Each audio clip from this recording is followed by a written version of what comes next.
Welcome back to the Convo Couch, everyone. Pasta Jardula.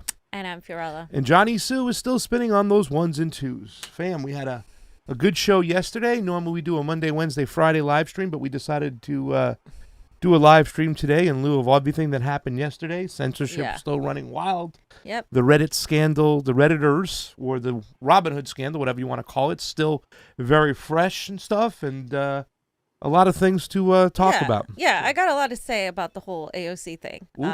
So we're going to be talking about that. But first, we have a guest that was just on Rupley. Yes. And go ahead. I'm going to bring him in. You So can introduce him. last week, the little guy shook the shit out of Wall Street when a group of Redditors called Wall Street Bets used the power of unity to band together and drive up the price of several stocks by buying targeted companies that were overshorted by select hedge funds. This information's all out there, fam. These Redditors were playing by the rules. However, they were shut down when certain apps, in particular Robinhood, pulled the plug on their plan by only allowing their customers to sell the stock, not buy it, fam. Essentially, nosediving the recently inflated stock, while hedge funds, they were able to go in there and recover their lost funds. Shortly after the scenario, a young man by the name of Gavin Wax of the New York Young Republicans rebooted the once leftist movement, Occupy Wall Street. He is here with us today to talk about what transpired from a week ago and what's going on now. We want to welcome to the show, Gavin Wax. Sorry. Jeez. I love the emphasis on my middle name, but thank you guys for having me. Well, when you're on a show with a guy named Pasta and Fiorella, you're going to get that Mario, and you're going to pull it out of you and stuff like that. I was gonna say, I love the synergy here of all the names coming together. It's like a real nice. It's either a nice Italian dish or a restaurant. I'm not sure. I know, right? Mario, Pasta, Fee, and Johnny sat down in an Italian restaurant. Who orders first? They all ordered together. Anyways, where are you from originally, and what are you all about? I saw you on Rupley. We saw you on a couple news conferences, press conferences, whatnot. I was really excited when I saw the Occupy Wall Street movement rebooted. So tell us a little bit about yourself, where you're from, and how you got involved with all this. I'm originally from here in the city. I'm from Queens, born and raised. I went to school here in the city, and now I'm, involved in politics. I do it on the side, obviously, running my club. I'm a populist Republican, so I think, it's a different breed than what most people may be used to. That's why I think we raised a lot of eyebrows when it was a Republican group organizing down at Zuccotti Park. But I think we're part of a new realignment in politics, and I think some people who are observing things kind of on the ground and who are observing things more astutely, they realize that there's some changes going on in the American body politic, and that's why a lot of people are a little confused about our rally. But I think it was a great show of unity, and I'm here with you guys today, so I think it's the beginning of something great. So I'm really excited. Yeah, a young Republican on a leftist show coming on to talk about some stuff, about something we always talk about. He's from Queens, fam. So let me explain to you, fam. He's an Islanders fan. Correct me if I'm wrong, right? Yeah. Go Barzy. He's a Jet fan. I don't want to talk about that, but yeah. Hey, we got. You're building up to something. You're building up to something. Yeah. Well, we have a Knicks fan probably. Maybe you might be a Nets fan, but probably a Knicks fan, right? Knicks, yeah. But the fourth one we're going to talk about, fam, is the one I've been telling you. Like, I don't know what I'm going to do. We're both Mets fans here. I'm from Long Island. He's from Queens. That's Mets territory. But Stephen Cohen was involved in this over here.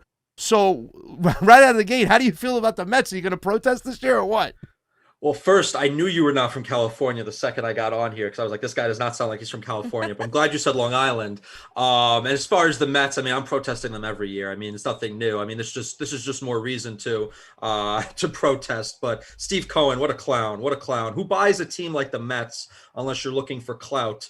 And he buys it for clout, and then within a few days of this Reddit story blowing up, he's jumping off Twitter because he can't take the heat. Yeah. So it's kind of a tragic figure in some ways, but I don't really feel that bad for him. Yeah, it's a shame that we had to go from Will Palm and the Bernie Madoff scam to this scam. So yeah, well, that's actually a good point. I think the Mets have been involved in every major financial scandal the last 20 years. Yeah. So, we're on the left primarily, and I know you were going through our Twitter and stuff, and probably watching what we say. We're a little bit of a different breed. We talk to people that are on the opposite ideologies. We talk to everybody under the sun. And one of the things that I've been noticing is that there is a fractioning on our end, on the left, between people who are who think that everybody on the right is a white supremacist Nazi, and then people who understand like there are different beliefs, and not everybody is that, and like there is an affected population in America right now that is directly being economically affected by a very powerful ruling class. And that is existent both on the left and right, because that is a top-down paradigm. It's not a left-right paradigm. So I want to know how exactly the Redditors pulled this off, meaning how did they know to go after these certain stocks? And how did they get so many people on board with this plan? People across political ideologies, people of all different kinds of backgrounds. Yeah, no, it's a beautiful thing. I mean, we saw one of the largest transfers of wealth in probably the last 100 years. It was a fantastic example of collective action working for successfully. And this has been brewing for a while. I think you could go back all the way to 2019, where there was some, legitimate discussions on stocks saying, GameStop was maybe a little undervalued. They're having a new CEO. There's some things in the works that's going to probably push the stock higher.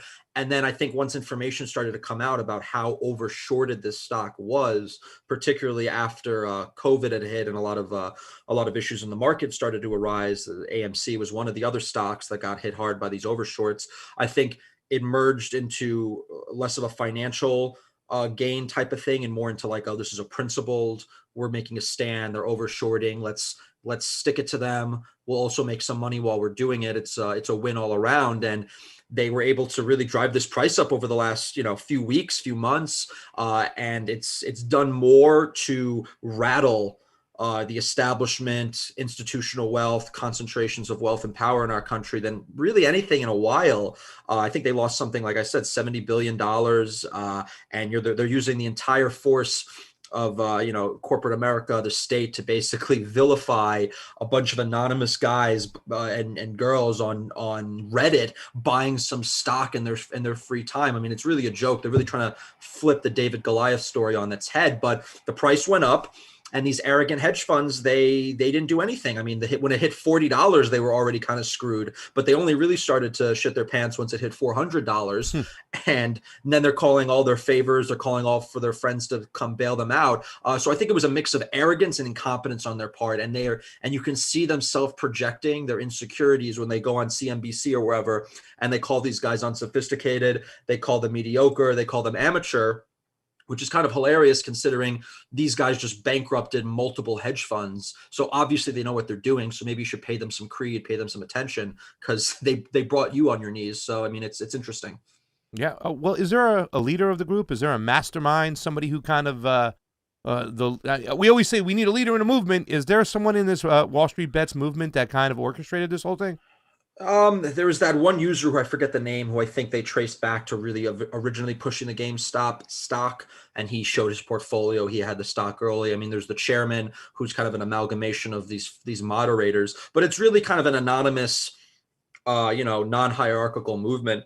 And it's interesting. I think people, if they're smart, they'll be studying it for many years, economically, sociologically. I mean, there's so many angles here to see what went on. It's really an interesting story. And that's why we wanted to make sure we got out and took this, not just from online, not just in the markets, but also expanded on it, had it become a protest in real life. So more attention is focused on this issue, because if they could do this once, they could do it again, and it could be used as a force for change. I think, honestly, the short squeeze, which they did, is the perfect counter to these overshorting of companies. I mean, they were trying to overshort AMC movie theaters into the ground. I mean, this is a company that was struggling to get by, not because of anything bad, but because people couldn't go to the movies. And, when they overshorted them, how can they raise capital? How can they hold themselves over until after the pandemic? They can't. So it's destructive. It's manipulative, all the things they're accusing the Reddit guys of. Yeah. And do you know how long it took for them to come up with this plan? Like, was it something that happened like spontaneously, or was it something that took a little bit more of careful organizing?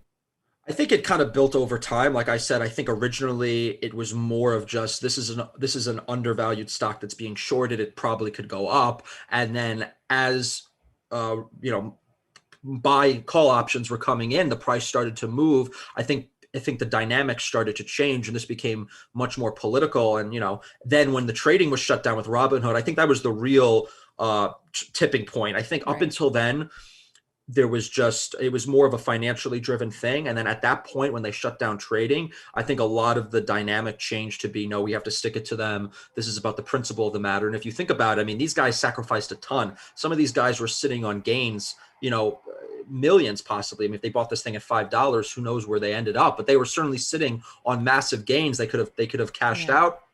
They could have bought a home. They could have paid off their student loans. They could have paid off medical bills, whatever they had to do. They could have really personally gained from it, and they chose to hold, which I think is pretty admirable. And I don't think enough people are talking about that. Yeah.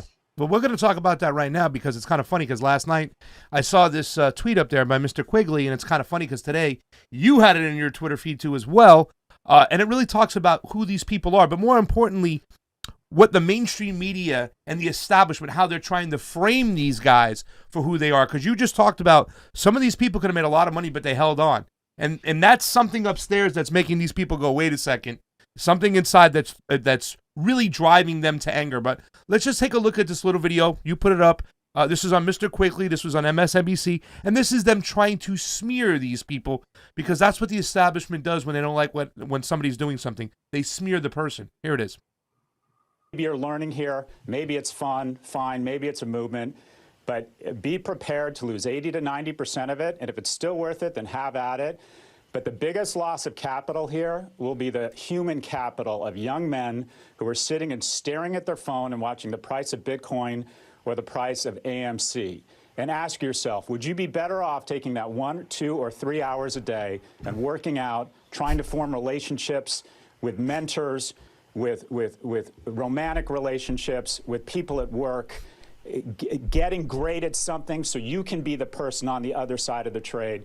The greatest loss in capital here is from young men who are more prone to gambling addiction, who don't understand the markets. I think we are setting ourselves up similar to how there's a ton of young women out there who became very depressed by sitting in their rooms looking at Instagram. Self-cutting and self-harm skyrocket. I think you are going to see an explosion in young male depression, and I think a lot of it is going to be reverse engineered to apps that convince you you're part of a movement or physically addict you to your phone. Ask yourself, would your time staring at Robinhood be better spent somewhere else? That is the real capital destruction that is taking place here. Maybe you're learning. I've been looking at my phone all day. Every single time I look at Ethereum, I tell this guy to go, F you, pal. But listen, you just talked about it. Like, I mean, look how disgusting it is. It's just really, it's one thing he went after guys, then he went after girls too as well. Yeah. It's like he went after all the youth, all the young people in America. What are you doing? You're addicted to your phone. Stop doing this. Let us just rape you over the coals. He gave you relationship advice in the process. Get with a loved one, Mario. Gavin. What are you doing here, Gav? It's such a smug, condescending, arrogant, patronizing view. And that's really the whole view of a lot of these analysts, these pundits who are mostly just really just underwhelming. I mean, they really have nothing to bring to the table. His analysis is a joke. I mean, he kind of twists things. It's kind of like this reverse kind of psychology. It's kind of very devious. He takes maybe some legitimate kernels of truth about society. Yes, there is rising levels of depression. Yes, there is issues with tech and how it impacts people's mental health, et cetera, et cetera. He takes these underlining truths, but then what he does is he ties in something completely unrelated to it as the source of it. And it's so manipulative. It's almost sociopathic to an extent. And like you said, he went after both genders there. And he said, oh, this is the reason these people are depressed. This is the reason they're depressed. And he's trying to create these parallels that people can maybe resonate with. Very, very, very evil genius in a way. But the reality here is that Robinhood is not that at all. I mean, Robinhood was pitched as a way to democratize the markets, to create more transparency, less barriers to entry. You could be waiting tables, you can make a few $100. You want to throw some in a stock, it goes up 50. That's great. It was something you could do on the side. You can make an honest buck off of it. It wasn't something to consume your life over, but he's trying to demean them to be not just unsophisticated, which is what they used to say. Now he's trying to demean them to basically be losers, which is ridiculous. Yeah. Well, and it's so sick. I'm sorry. Well, no, I just wanted to say the idea that it was just these people dedicate themselves to it. A lot of these Wall Street hedge funds, this is what they do. This is all they do. So to point it out when the little guy is over there doing it for once, using the same recipe, their own medicine against them. It's just extremely, extremely hypocritical. Yeah.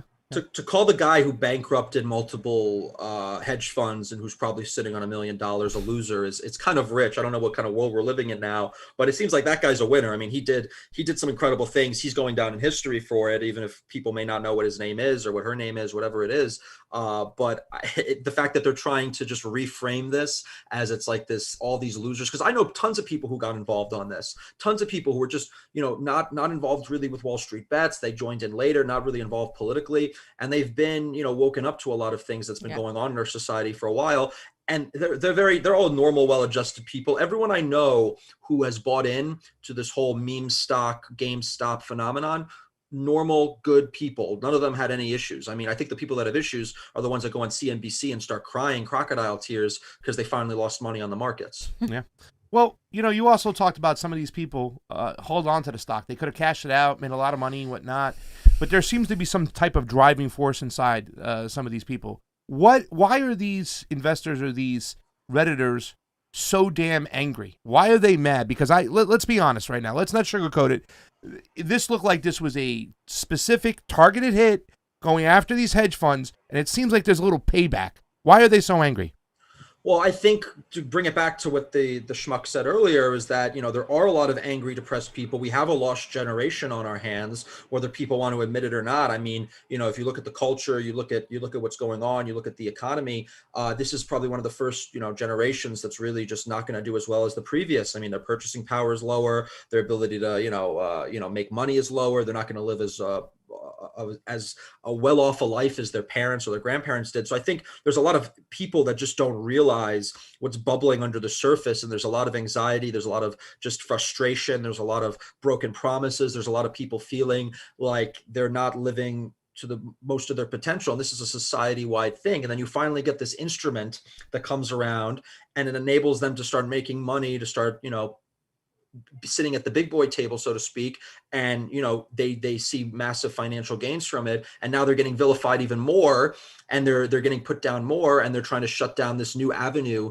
that could have allowed them to kind of elevate themselves financially, economically, whatever it is. So I think it's basically people that have already established. It's almost like a generational conflict, because there is definitely a demographic component here, and it's definitely younger people. Mm-hmm. And I think they're very much angry at a system that's basically lied to them, that's given them false hope, that's told them things that ended up not being true. They're saddled with debt. They have, they're starting out life with essentially a mortgage, but they don't actually have a house. They don't have the job opportunities they thought they were going to have. And why wouldn't you be depressed if that was your station in life? Why wouldn't you be angry? Why wouldn't you be looking? And then the people that tried to do something to rectify it, they always tell them smugly, "Oh, pick yourself up by your bootstraps." These guys did. They researched the market, they made money, and now they're getting slapped down. So I think this is going to get worse before it gets better if this kind of rhetoric from that guy continues. So are they planning on striking again? And will there be anything that could potentially stop them? Could the SEC stop them, or Wall Street? How far is this movement willing to go? Because I think if it continues, I think more people might also continue to join in. I think that's what the powers that be are worried about. And I think they're doing some kind of psyops. I think they're directing people wrongly into things like Dogecoin, which is a worthless coin that is not, there's no one on the other end of that transaction. That's not a zero-sum transaction. The zero-sum transaction was the short squeezer pushing against the short seller. There is one loser and there is one winner. Dogecoin doesn't have that. The commodity market with the silver, that's another distraction. So I think there's active efforts right now to redirect some of this some of this capital and all these financial resources, some of these angers into kind of fruitless endeavors. But I think they've mastered doing it once. They can do it again. And I think right now what we're seeing is that Wall Street and the SEC and the Janet Yellens of the world are going to start working in overtime to introduce new rules, new regulations that are going to block this kind of thing from happening, that are going to try to criminalize it. They're going to try to penalize it, and they're going to really change the rules of the game. So I think it's a kind of against the clock right now if they can find other assets that kind of meet the criteria, because this was a very specific criteria. They had GameStop, which was overshorted 50% over float, which is 50% more than there are actually stocks out there. I mean, that was basically just asking to be short squeezed, and they lost billions as a consequence. So if they can find something like that again, I think sometimes they're going to need some information that comes from people with Bloomberg terminals and other things. So they need some kind of quote unquote inside information to really act on it effectively, but we'll have to see. Yeah. You know, let's talk about where the movement goes from here, because what you did was you tried to reboot, or you are rebooting the Occupy Wall Street movement. I always talked about that. That was a movement from the left that was once started. I think a lot of Bernie Sanders people were out there the other day for you. There's a lot of those Bernie Sanders people were out there and down in Occupy Wall Street years ago. You're a Republican, though. How do we bridge that divide between people on opposite sides of the political spectrum? Well, as I said down there, and I think everyone sort of agreed, I think this was kind of a universal red meat issue. We, maybe if we get into the weeds on policy, there'll eventually be some disagreements, but we'll cross that bridge when we have to cross it. In the meantime, we can all join forces and expose the corruption, the criminality, the lack of transparency, the double standards, all these horrible things that is going on in this rigged system. And if we can do that together, that's really the first battle. But I think a lot of times what's been happening is we kind of squabble amongst ourselves and we get into semantics and we get into the weeds, and we don't really see that, us just, bickering at each other is only helping them. And I think they've done a really good job at divide and conquer, because I think there is a lot of shared sentiment. I think there's a lot of shared frustration. I think, a lot of people do want the same outcome, but they may have different ways to get there. And that's what we saw down there. I mean, there were people that were far, far to my left. There were people in the middle. There were people to the right. It was a whole motley crew. It was a real New York, assembly, so to speak. It was a bunch of characters, and, but we had a coherent message, and the message was, and we were on the right side here, we have the moral high ground, was that this is completely unjustifiable what they're doing. And we saw it, and honestly, with even Occupy 10 years ago, I would have said the same thing. I mean, when they bailed out the big banks, I mean, I would never have supported that. If they were part of this kind of synergy between the Fed and Wall Street that destroyed our economy, and then they wanted to get bailed out for it. I think it's pure corporatism, and I think people need to realize that if we're going to talk about terms or semantics, I think that's what really we're up against in many ways. There's a juxtaposition right now between what you're saying and what's going on in the country, because you live in Queens. Alexandria Ocasio-Cortez is a very popular senator or congresswoman. Thank God, not senator yet. Not yet. I'm a leftist, but I get really turned off when people on the right consider her a radical, because to me, she's not. She behaves very much like a corporate neoliberal establishment Democrat, and she didn't used to. She went in a different way, attacking the ruling class, and now she's shifted her stance. And my point in bringing this up is the fact that people like her are extremely bent on dividing this whole idea that insurrectionists attack the Capitol, and now we have to go after every Republican in Congress that brought up election fraud and all of this. Simultaneously, while that's going on in the Democratic Party, we're seeing a unification of different kinds of working people across the ideologies. We interviewed somebody that was a Boogaloo boy not that long ago, that was for Black Lives Matter, that was pro-LGBTQ, but simply, had some more libertarian point of views on certain things involving government, which is usually the difference between us and some people. I like more social safety nets, etc., but I don't like big government. So what we're seeing is these two things coming together. What do you think needs to happen to reach a post-partisan gathering of the working class? Do you think we're at that breaking point, that tipping point? Because the millennial generation, the Gen Z generation, as you said, are feeling the weight of the economic failures of this society. So is there a possibility for unity in that? Or do you think the powers that be are doing an excellent job of dividing us further apart? So many great points there. I do think there's an element of, the working class is kind of back against the wall, and, you have to really start to make some compromises and some pragmatic solutions. And you see charlatans like AOC and Elizabeth Warren, who, if they really cared about effectuating positive change, they would have seen this opportunity and they would have ran with it. But instead, they found excuses to be obstructionists while, self-aggrandizing and drawing attention to themselves. I think Warren point is even worse in many regards, because she didn't even do a good job of it. Yeah. She just basically put out a statement saying the Reddit guys are bad. I don't like price volatility. It's like, so since when do leftists care that stock prices fluctuate? I mean, on what planet is anyone caring about that? The price fluctuates all the time. Now they care. It's rich. But I think there are these controlled opposition figures that may at one point been genuine, but they've obviously been co-opted by, to use Trump's language, the swamp. And that's a real fact. That's a real thing. I mean, power, money, fame, they all kind of corrupt. So if you're given a lot of it, and I think AOC's biggest problem is that she's been turned into like this celebrity. And when you've been elevated to that level of stardom and fame, you're never going to operate at the same level as other people. You're always going to be, there's going to be some natural inclinations to more self-interest, to perpetuate the fame, and you kind of lose sight of maybe your original views and values. I've come out and defended AOC when applicable. I've always hated the stupid talking point making fun of her for formerly being a waitress, a bartender. Right. And, when she has said stuff good, I mean, even Rashida Tlaib came out and was pushing back against this new kind of, police state that was emerging. I gave her credit, and I disagree with her on a lot. So I'm not trying to be obstructionist. I'll vote for them. When there was the direct stimulus stuff, I supported it, and they wanted to work with us too.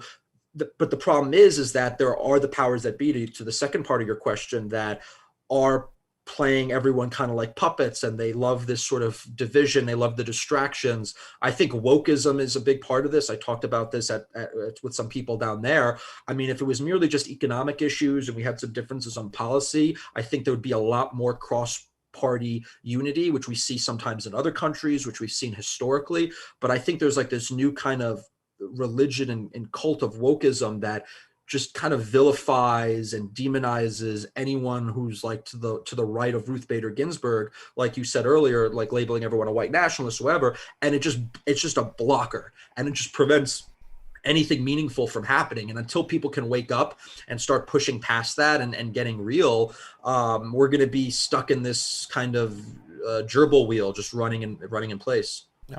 Well, let me finish out the show by saying this much, too, as well, because I know you're going to get vetted right now from a lot of our watchers and people who follow us and whatnot. They always do that. We have anybody on the other side of the aisle, forget about it. Yeah. And I've gone through your Twitter, obviously, whatnot, and I think what you're doing right now is awesome. I love what you had to say at your speech. But I also do want to point out one thing that I did take issue with, because I believe this is a mechanism from the elites. The same people who shut down Robinhood and had the ability to do what they did this past week are the same people who want us to get involved with that divide and conquer situation. And I've seen a lot of people on the left constantly playing the insurrection or the breach or whatever you want to call it, whatnot, and trying to frame Trumpers as domestic terrorists who took over the Capitol, whatnot. But also I see some people on the right, even on the populist right, that show a lot of BLM protesters, whatnot, and kind of refer to them as rioters or people who kind of start stuff up. So I just wanted to point that out, that I think that I am encouraging people to take those things down, because I believe that both sides going at each other, when the little man or the common man or the common man or the common woman point the finger at each other and say, hey man, look at that BLM protester over there, they're rioting. Look at that Trumper over there, they're a domestic terrorism. It only adds fuel to that fire. And I'm just saying this because you could tell me that you're just a stupid schmuck, take a walk, pasta, or you could take my advice and stuff like that, because I really think I love what you have to say, and I love you bringing that unity together, saying right people and left people got to come together. But that is one issue I take with when I see some people on the right and the populist right kind of framing that. Do you have any thoughts on that, or would you even consider, and I don't want to put you on the spot, but I would ask you to consider that, like I've told people on the left, take down the whole thing saying that Trumpers are domestic terrorists, take down any type of kind of post that say that BLMers are rioters, because the majority, and we go out to these protests, Gavin, and we know it's not a monolithic group. You can have Nobody people is. Nobody is. Same thing with the Trump thing. Yeah. Most of the people we met there on the Capitol building on the 6th were loving people. So that framing, so my advice to you, or just to put it out there, being a person who stepped forward and wants to take this to the next level, will we consider kind of moving away from those type of rhetoric, and your thoughts on that? Look, I'm changing. I'm never set in stone with my views. I used to be more of a socialist myself. I was very much on the Democratic side of things.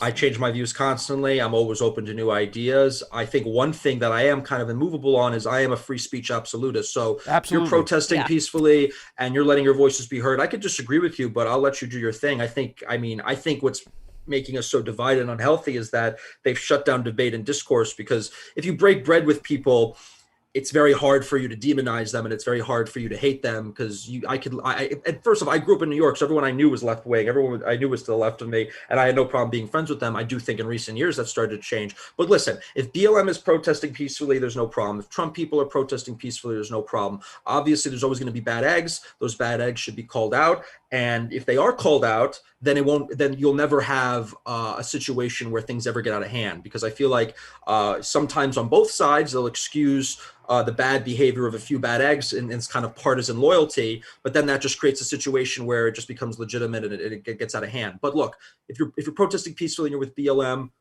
do your thing. It happens all the time in New York. I mean, I see it all the time. I've been at these BLM protests. I've seen people. I know people have gone to them. I've talked to them. I mean, I think, and look, I also come from a kind of a libertarian background. I kind of went from socialist to libertarian, and one of my big shticks for a while was very anti-police state, and I still kind of hold that. I'm for law and order, but I'm against the police state.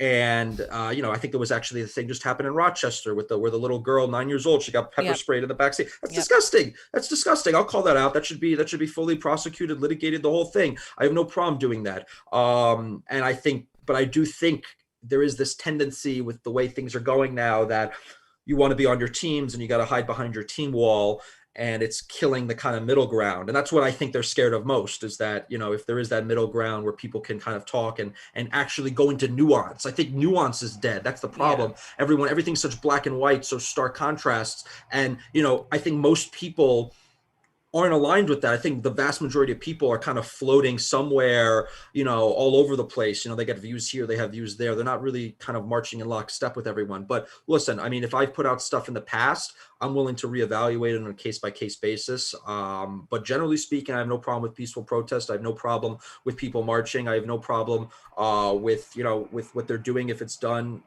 right. But again, but there has been violence. I have seen violence and that I condemn. I've seen also maybe not violence, but things like doxing, and like there's the more of the online component, which I think is worse than what happens sometimes in person, because there's this kind of like, it's this more insidious, because it kind of, they go after people's livelihoods and jobs. And I think that's getting into scary territory. Yeah, I mean, I would agree. And just I know you said you wanted to finish off the show, but you said you're a free speech absolutist. I consider myself one of those as well. Julian Assange is in Belmarsh prison right now. He is literally in prison for exposing our imperialism, our war crimes, right? Yeah. Is there a relationship that you think that exists? Because because I am against the police state, I also think that there needs to be something done with the police. We were talking to somebody that was a cop for 27 years, and we interviewed him, and he said, defund the police is not a good word for it, but he was talking about reimagine the police or something else. Like, police shouldn't have the ability to investigate themselves. Do you believe the police should have the ability to investigate themselves? Because that seems kind of like a contradiction to me. And as much as we do want a society that has some sort of order, there does seem to be a discrepancy with with how the police state operates, like foreign policy wise, and then they come here and they also tend to do that. I mean, right now we're seeing when we were at the Capitol of DC, we saw the police actually go after several Trump supporters, and the Trump supporters were like, well, then fuck you then. Like, okay, fine. Like, so I think there's like the police state, and the police are an extension of many of the problems that we have, whether it's the Pentagon, whether it's this national security state. What are your thoughts on that? A lot of great points. First, obviously, I wanted Assange pardoned. He's a criminal he's been criminalized by the state for going against them. He's a political prisoner. That was the word I was looking for. Excuse me. Him, Snowden, everyone. They all should have been fine. They should have been let out of jail. And I'm in total lockstep with you guys on that. As far as the police state stuff, listen, I agree. I think there's a few factors at work here. I think we have a society that over criminalizes a lot of things, and I think you guys, what happens is that the police get put as the middleman between these legislators and these governments who are just basically, going nuts with their crazy laws. They have systems of quotas. They need to hit certain numbers, and it puts these guys, many of whom are working class themselves, and are just trying to do right by their communities and trying to actually fight real criminals who do exist. And they're getting put instead on doing basically, they're just the fee collectors for the state, and they're just basically enforcing stupid rules that help line the pockets of bureaucrats. So I think there's part of that at work. I also think there's been this situation where there has been some kind of glorification of actual criminals, and it's created this tension where the cops feel threatened, the criminals feel emboldened, and it just makes things much worse. I think handle it on a case-by-case basis when there are instances of abuses. Absolutely, I don't think it should be done by a third party. I mean, if the police want to do their own investigation, sure, but that shouldn't be the final one. That shouldn't be the unilateral one. There should be a third party investigating. And I also have difficulty sometimes myself, because I think the New York City Police Department is different. I do know that there are departments elsewhere across the country that operate very differently and are much more that are probably have a lot of issues with them, and they definitely are operating on a different level. But I know here in New York there is the Civilian Complaint Review Board. There are mechanisms there to review these things, and they are adjudicated and they are investigated. So of course, I think it should be a third party. I don't think any entity should be investigating themselves. I don't want Robinhood investigating themselves. Yeah, right. I don't want Wall Street investigating themselves. It should be done by a third party. But then again, you have to get into the details. Like, how is that, whatever that body, how's it going to be structured? How's it going to work? I mean, those have to be hashed out in detail. But yes, theoretically, it should always be a third party investigating it, something impartial. I mean, that's how we have the courts. I mean, it should be modeled based on the courts, obviously maybe expedited and stuff, because it's not a legal process, but fully on board with that. And I do think we need to move away from this, the militarization of the police. I mean, some of these police, they're basically like mini armies. I don't think that's right. I think if we return more local for a lot of these things, like local safety nets, more local policing, more tied in with the community, I think the police officers should live in the city. I mean, I don't like the fact that you have, police officers commuting into the city. I don't like politicians living outside of the city. So if you're going to police the city, you should live in the city. If you're going to govern the city, you should live in the city. So there's lots of things like that I would fully get on board. I agree with whoever you were talking to about the defund language. I think it's stupid. I don't think that helps anybody. And I think the people that have been hurt the most by this anti-police rhetoric have been inner city, largely minority communities who suffer the most from crime. I mean, a lot of times I see it's kind of like this upper middle class white liberal, tweeting from their, their doorman apartments, about screw the police, defunded, but they're not the people that, are scared to walk between their building and the subway. They're not the people who actually see crime. They don't see the gangs. They don't see all this stuff. And I think that's lost in the weeds, because I think a lot of people have used the police issue to virtue signal. I think they've used it just to kind of feel righteous themselves without actually looking. It's like, okay, well, what's actually going to happen? Because unless you're like an anarchist and you don't want any form of order, what exactly is your solution to these rising rapes? What is your solution to rising murder? I mean, you need to have a balance, and I think we can get there. I think a lot of countries have gotten there. If you look at other countries' crime, I mean, it's doable. It's not like some theoretical. So yeah, that's where I'm on. That's where I'm at. Gavin, those white saviors with their Twitter, they'll go out there and tweet everything, but it doesn't really affect them. They get their lattes and stuff. He's got a great shtick. He ain't no schmuck. Gavin Mario Wax with us here, young Republican New York, rebooting the Occupy Wall Street movement. Tell everybody where they can see you, where they can find you, and watch your show or listen to your show. Thank you, man. And you can follow me at Gavin Wax, Twitter, Instagram, Facebook, the whole deal. And you can follow the Waxcast _podcast on Twitter. And we're on Google, iTunes, Apple, same thing, Stitcher, Spotify. So check us out. I need to actually get some more people who are of a different political persuasion than me on the show. I think it'll make it a lot more interesting. So that's the next step. Yeah, the conversations to be had between us would be interesting, especially me, because I'm not the fondest of the police, to put it lightly, but I would be willing to have an argument or a debate with somebody that feels like the police have been maligned. The more this process has been going, I've been seeing the police as stormtroopers. The people that carry out the orders. The people in power are the ones that are really the ones that we need to go after. And so it would be interesting to have a sort of debate with somebody that, I think we could agree on economic issues. It's the social issues where we would definitely differ. But I think those conversations need to be had in front of an audience so people can hear them. I don't think it needs to be silenced. I don't think I should be only speaking to my echo chamber.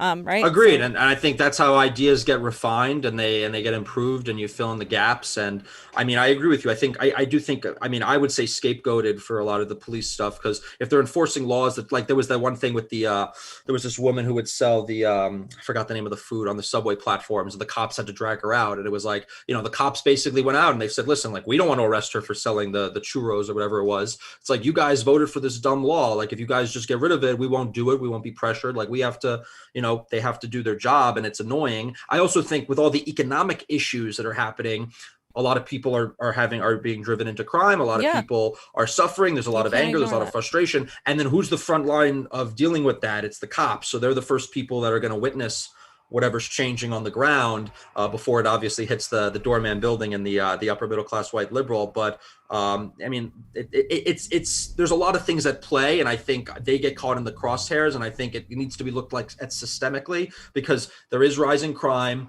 there is a lot of issue with just chaos in society. And the cops are obviously the first people who are going to be engaged with it. And there may be some overuse of force, or maybe whatever. But if we just blame them, you're never going to solve the issue. It's just going to make it worse. There needs to be, like, looking at all the other factors that are involved.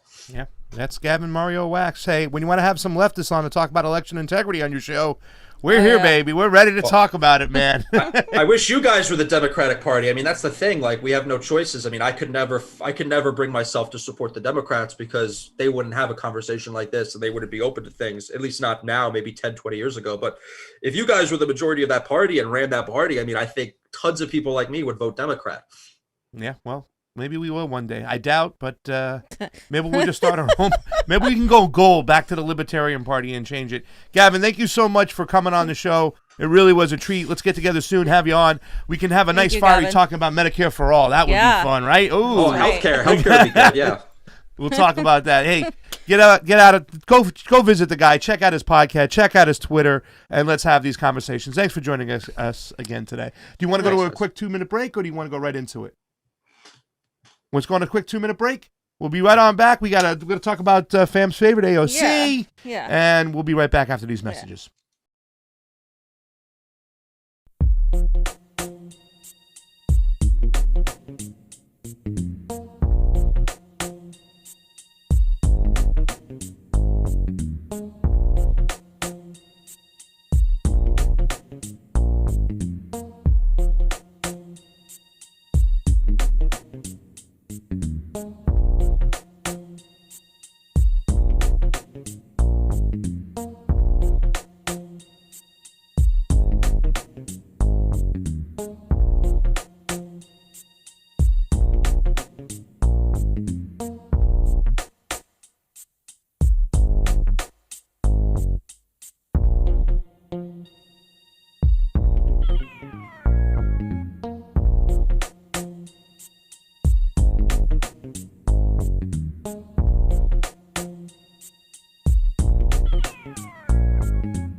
Welcome back to the Convo Couch, everyone. Pasta Jardula. And I'm Fiorella. Johnny Sue still spitting on the ones and twos. So, fam, that was a fun guest. It's good to have people who have a different ideology come on and have nuanced conversations. It was funny when he was saying the nuance is gone. It's like the love, it's lost. Yeah. And again, we're one of the few channels that will reach across the aisle and talk to people who disagree with us. I mean, I don't agree with him on all his views on law enforcement. 100%, but at the same time, we could agree that the police shouldn't be investigating themselves, and I wouldn't have never known that had I not talked to the guy. I wouldn't know how to better think how a different perspective is thinking about things. Like, for instance, if I'm playing chess, and I'm going to make this assertion right now, when I'm playing chess with Pasta, sometimes I like to sit where he's at so I can see what he's going to do, flip the board. And he doesn't like it when I do that, because then I can see what he's thinking and where he's coming from and which way he's thinking of going. And so I won't be able to see that truly unless I actually speak to somebody. And I know we're going to get trash for even having a Republican on. We're already being called the Fash Squad. And it's hilarious to me because it couldn't be further from the truth. I am entirely focused on class solidarity 100%, but that doesn't have buts. It's a class solidarity across the board. And so what I'm seeing right now is a fight against people who want to actually go and take on the establishment and eat the rich, versus people who say that they're revolutionaries, but they won't do that. They just want to push committees and vote for Joe Biden and do stupid shit. And so, yeah, I'm literally hyped up right now because there's a lot of shit going on, you guys. There's a lot of shit.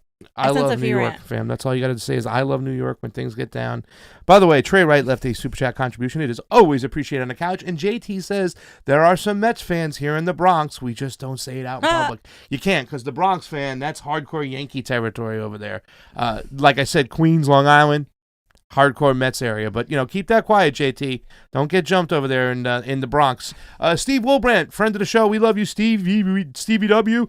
Susie Dawson is everywhere promoting the new social media platform, Panquake.com. The couch needs to have her on. We will definitely reach out to Susie Dawson. She's a friend of the fam. We love her. We love her work. Christopher Dobby, thank you for the super chat contribution. It is always appreciated on the couch. They let the cows out of the pen to front run them. What cows? What is he talking about? They let the cows out of the pen to front run them? Christopher Dobby, explain. And Reeve Barker, thank you for the super chat contribution. It's always appreciated on the couch. Jordan on to complain unironically about censorship with Jimmy Graham too. So yeah, they're over there. They're doing their things. I'm glad that Jimmy is providing a platform for people who have been censored. Yeah. I feel really bad about the guy on the right there on that little screen over there, Graham Elwood. Yeah, not so. How ironic for the other person right there. Yeah, the ironic meter went kind of high. Bam. And then Pasta spoke to Graham yesterday. We're going to talk a little bit about what happened to him. We really don't condone any kind of censorship, whether we like the person or not. And we're going to get into that. Don't you worry.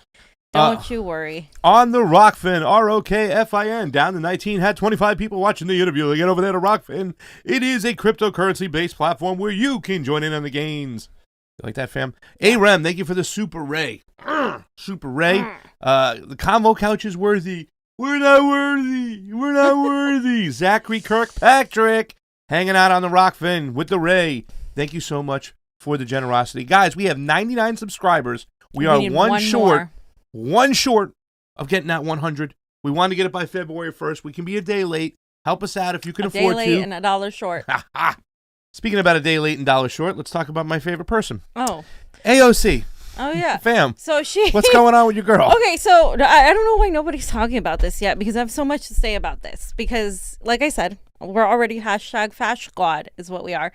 AOC claims trauma, right? She claimed that she experienced trauma during the Capitol insurrection, and I'm quoting that because the insurrection is what they call it. I call it the mob that stormed the Capitol. And basically, I'm going to go over basically what she said, and then we're going to watch little bits of her whole live stream. I watched the whole thing. We're not going to watch the whole thing here. But basically, she shared on her IG Live that she is a survivor of sexual assault. Now, I take that seriously. As a woman, I have been sexually assaulted. Most women have. Most women have been sexually assaulted in one way or another. Now, she says that this is part of the reason that she has waited to tell her story of her experience doing the Capitol insurrection, because she is used to not being believed. She said this 1 week before the insurrection, she was getting texts that she needed to be careful, specifically on the 6th. And then in a deeply relatable move, AOC said she was singing Nina Simone and feeling great after Ossoff and Warnock won in Georgia just before the insurrection began. I'm sorry, I'm not gonna laugh. Then after 1 p.m., AOC said she heard a boom. I hear these huge violent bangs on my door and then every door going into my office. This is harrowing. AOC said she was told to run and hide. She jumped to the bathroom, closed the door, and realized she should have hid it in the closet. She opened the door to run across to the closet and could hear that someone had gotten into her office. And then while she was hiding, she heard, "Where is she?" And people were screaming. She said she thought she was going to die. And then she broke down in tears on her Instagram live, talking about her state of mind when she thought she might die if she had fulfilled her purpose. But this is the part that I wanted to highlight. Then she says that the man turned out to be a Capitol police officer, but he was looking at her with anger and hostility, and he was there without a partner. Something did not feel right. She wasn't sure if she was projecting. It felt like a zombie movie. Eventually, she ended up in Katie Porter's office, and then she started getting choked up about how the staffers put themselves between the mob people and the representatives. And she says accountability is necessary for safety. There is no accountability, therefore no safety.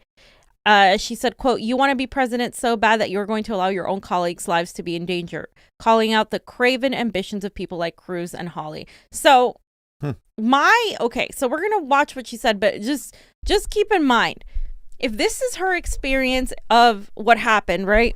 And she had all this trauma.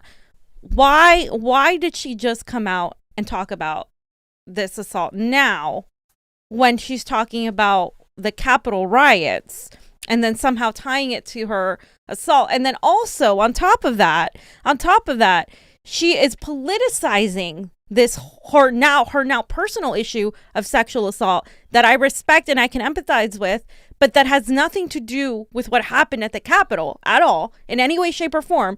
She's using that to push a certain reaction out of people. And then she's going to go on to say the Republicans did this and they have to go. So at the end, what you have is what it feels like to me, in my personal opinion, that it feels like it is a PR narrative. She always goes on Instagram Live to basically spew a certain narrative, right? This isn't the first time she's done this. And I personally do not believe that she's genuine in her political narrative. I'm not going to question her sexual assault story because I'm not here to question that. I'm empathetic on that regard. But to me, the issue is the political manipulation and the tying it. So we can watch, Johnny, you can start some of it at 3:30. They're trying to tell us that it wasn't a big deal. They're trying to tell us to move on without any accountability, without any truth telling, or without actually confronting the extreme damage, physical harm, loss of life, and trauma that was inflicted on not just me as a person, not just other people as individuals, but on all of us as a collective and on many other people. And that we cannot move on without accountability. We cannot heal without accountability. And so all of these people who want to tell us to move on are doing so at their own convenience. The other thing that I want to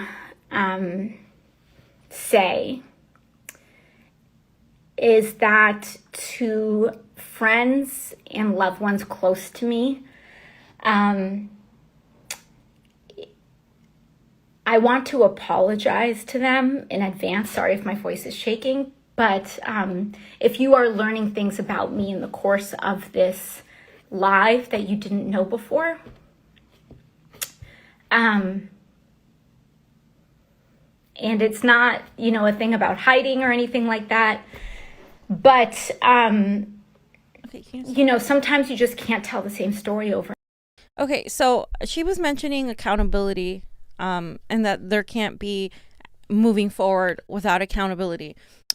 We have been saying that on the show forever to the Democratic Party. Yeah. Well, there's no unity without accountability. Pasta specifically, kept saying that for the last 3 years. There's no unity without accountability because the Democratic Party always wants to unite with wants progressives to fall in line, right? Yeah. But they don't offer any accountability. Has there been fucking accountability at all to having healthcare during a fucking pandemic? No, there's been no accountability to that. Has there been any accountability to protecting the integrity of our elections? There's been zero accountability to that. Has there been any fucking accountability with the protecting of speech freedoms and journalists like Julian Assange? There's been zero accountability from the Democrats on that. Has there been any accountability with the fact that they fucking lied, right? Joe Biden right now is on record, and the Democratic Party, Ossoff and Warnock, who you were so excited about, are on record for saying that the people were going to get $2,000 checks as soon as Joe Biden won, as soon as they won the Senate. They're on record for lying and doing that. Has there been fucking accountability for that? There's been no fucking accountability for that. So why would I not feel a little bit pissed off that right now all we're doing is focusing on AOC's trauma when millions and millions of Americans live in trauma every fucking day? Yeah. And they're not representatives, and they don't have health care to go see a fucking therapist because they can't afford it. And so when you're over here making this about you, and it's not about me, but I'm going to put myself in the fucking limelight in the front and center and make this whole thing about me and offer zero solutions to anything going on right now, that weirdly enough, coincidentally enough, people are really angry at Democrats right now. And along comes AOC with this story. I'm sorry. We're going to play more of it, but I just want to hear your thoughts on that, Pasa. Well, I'm kind of sitting back and waiting on this particular one situation because it is a touch situation as a white male to kind of talk about when a woman says that she has been sexually assaulted and that she felt for her life. And, listen, I don't want to ever take away from anybody who's been felt like their life was threatened and the fear that comes with that and the trauma that comes with it. But I don't know what at one point in time where the political class thought that they were the protected class, okay? Right. I don't know when this happened, and I'm very sympathetic to what happened, but you're supposed to be their leader, then lead. This is not leadership, okay? When you're sitting there and you're pointing the finger across the aisle at Republicans with no proof that they did anything like this to try to get you set up to be killed and whatnot. I mean, I know who's scared and traumatized, and you talked about it, fam. It's the 750,000 homeless people living in America. They're scared and traumatized. The She Does movement, where women are living on the streets who are sexually assaulted at the tune of 80% of them. How scared and traumatized do you think they are? How about the 50,000 people who get bombs dropped them every year from the Congress that appropriates that money and says it's okay to do this? How scared and traumatized do you think those people are? The 80% of the Americans who are living paycheck to paycheck who need that $2,000, and you're not holding your party accountable for saying things? How scared and traumatized do you think they are? You're supposed to be their leader. You're supposed to be their representative. They're not yours. And I'm sympathetic to what you went through, but I can only say that a 14-year-old girl living in a cave in Afghanistan probably would look at the events that happened on January 6th as almost a picnic. And I'm not downplaying the situation, but there are a lot of people out there in this world who are scared and traumatized, and we need you to get the power to lead and help these people out. That's why you're there. You're supposed to be putting your life on the line for your constituents. So lead. You know what I'm saying? I mean, I don't want to sound insensitive, fam, but that's the way I kind of feel. No, you're being kind. And to me, that's exactly what it is. I mean, it's okay for the U.S. to go in and literally murder civilians via drones, via bombs, via sanctions. You don't see those pictures, that fucking trauma that those people live with every single day. You don't see, because it doesn't matter, because they're not deified celebrities, politicians that have been put on this pedestal that they no longer be criticized. By doing this, AOC can no longer be criticized, because now when you criticize AOC, oh my God, you're a sexist. Oh my God, you're a misogynist. Oh my God, you're this. And that is what the right hates about the neoliberal and neo-progressive left. You give them more fodder to dismiss those issues when they're real and they happen. To tie this. everybody's different. You can talk about your sexual assault publicly if that's what you wish to do. But as a congresswoman, she didn't have to do that. She could have just said, this was a traumatic experience and blah, blah, blah. But now she's making it political by saying the Republicans did this to me. Oh, see, I'm going to tie the Republicans to my sexual assault, even though that has nothing to do with it. The Trumpers are domestic terrorists. The Trumpers, they need to be removed. Like, so then I can't trust that this is just about your issue. Because now you put a political narrative behind it. So then it seems disingenuous to me. And that's the only reason. It's not because it's just because I don't like AOC. It's not even about liking her. I just don't trust her. Yeah. And the things she has done, she always manages to weaponize this about herself. And I've known way too many people in this movement who are exactly like that. To be able to recognize it when I see it. And when BLM was in the streets and Antifa was in the streets and you had all the right-wingers and the right-wing networks like, what are they doing? They're burning stuff down. They're angry. They're getting mad, whatnot. The left said, well, it's just our form of political speech. Why don't you understand why they're upset? Same thing with them on the right. Okay, why are these people so upset? Why were they so upset that they did storm the castle? You know what I'm saying? And why were they let in? They were let in. The government had info. They let them fucking in. Let's stop this bullshit narrative like that they didn't know this was going to happen. They knew. She even says it in her live stream. Oh, we had warnings that this, then whose fault is that? The people who were supposed to protect you, AOC, didn't fucking protect you. Yeah. Jonny, if you can start it around 8. And those homeless people we talk about, they can't even go home and take a shower. And, how mentally ill on the streets. Look at their trauma and what they're facing right now. It's terrible. We need to help these people out immediately. Or my favorite, this past week,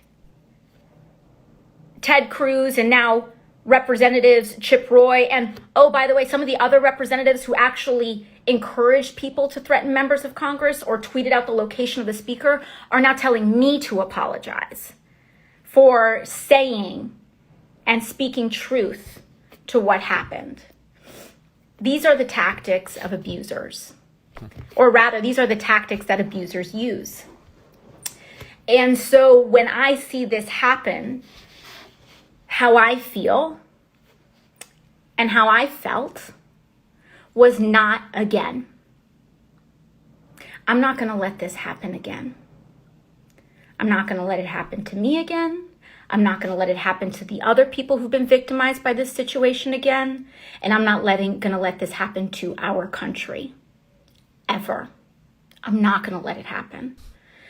And so, as I said, as I've kind of said earlier, is that the other reason why I have hesitated to tell this story has to do with some of that trauma.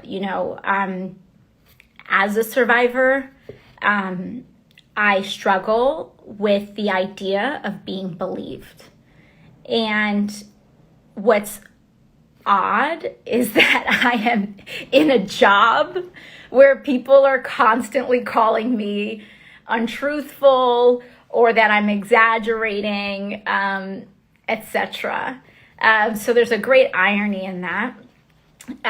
But the reason why I think it's important for us to hold this to account is that because we know that if we do not hold people accountable, what they're asking for when they say, can we just move on, is that what they are asking is, can we just forget this happened so that I can do it again without recourse? And that's what these folks are asking. The folks who are saying we should move on, we shouldn't have accountability, etc., are saying, can you just forget about this so that we can, do it again? Because that's what we're asking when we don't actually hold to account. And, in these past 3 weeks... Okay. It's like we're asking her to be held accountable for giving us the health care she won. Yeah. Her, let's just move on. Let's forget about it. Like, you don't have to be held accountable for bringing to the people what you campaigned on, what you ran on, your number one issue, that you said you would go out there and fight for. Yep. For those people who were traumatized and scared on the streets. But you want accountability for this situation when you're making half of it up? Not about your sexual assault. I'm talking about the Republicans. Right. Like, you don't have proof that they went and planned this shit against you. If she had proof that happened, there would be, and I know that there's some sort of lawsuit that they're trying to file, but if you have proof, by all means prove it, and by all means go for it. But like I have yet to see any definitive proof that somebody said, hey, we're gonna kill AOC, like we're gonna go after AOC. There hasn't been actual proof of that. She's over here just like politicizing this whole thing, and because she added the element of her sexual assault, which people are going to be sympathetic to, especially people on the left, then now it's like when I'm going after her for her hypocrisy that we just saw of the whole accountability thing, then it's like, oh well, no, you're a misogynist or you're sexist or you're dismissing somebody's sexual assault. I can't believe you. You can't, nothing you say matters anymore, because now it's on the emotional tangent of, oh, she's I don't know why you're attacking. I'm not attacking that. I'm attacking her hypocrisy here and her politicizing this whole situation that has nothing to do with her sexual assault. She just threw that in there to make a point. Yeah. If you go to 12 minutes, then that's when she starts telling some of the story. Happened suddenly, that we couldn't see it coming, and that it was like just this outburst, and all of a sudden a bunch of people rushed the Capitol. I want to dispel with that notion very quickly, because everybody knew that something was going to happen. And again, I do not speak for any other. Let me actually rewind this. And I'll try to recenter. And again, as I said, thank you for your patience here. But what I'm about to tell you is my account, how I perceive things with my eyes, my ears, my nose, my mouth, my body. I cannot speak for what anyone else saw, etc., unless there was someone in the room with me. But here's what I will tell you. A week before, 1 week before, the week prior to the insurrection, I started to get text messages that I needed to be careful. And that in particular, I needed to be careful about the 6th. For the timeline for you to know, this Congress got sworn in that Sunday, and the insurrection happened Sunday, then the insurrection happened Wednesday. So there was Sunday, Monday, Tuesday, Wednesday. I probably started getting text messages about having plans for my safety, or me trying to figure something out about Thursday. And those text messages came from other members of Congress. They were not threats, but they were other members saying that they knew.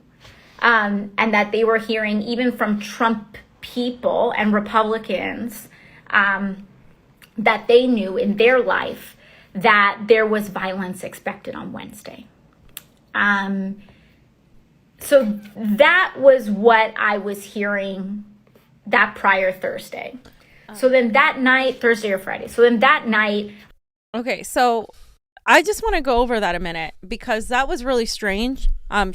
First of all, like I said before, and like we said on the show, they knew shit was going down. Yeah. They knew shit was going down. They had every freaking opportunity to ramp up security. Like I said, when we were at Force the Vote, those days prior, we had cops all over us within minutes, within seconds even. They were there. Yeah. And they were surrounding us. So over a dozen. Why? Nearly Way 20. over a dozen. It was like 20. It was like 30 cops that one last day. I was counting. It was close to 30. Yeah. And we were like 50 people tops, Yeah. like 50 people, right?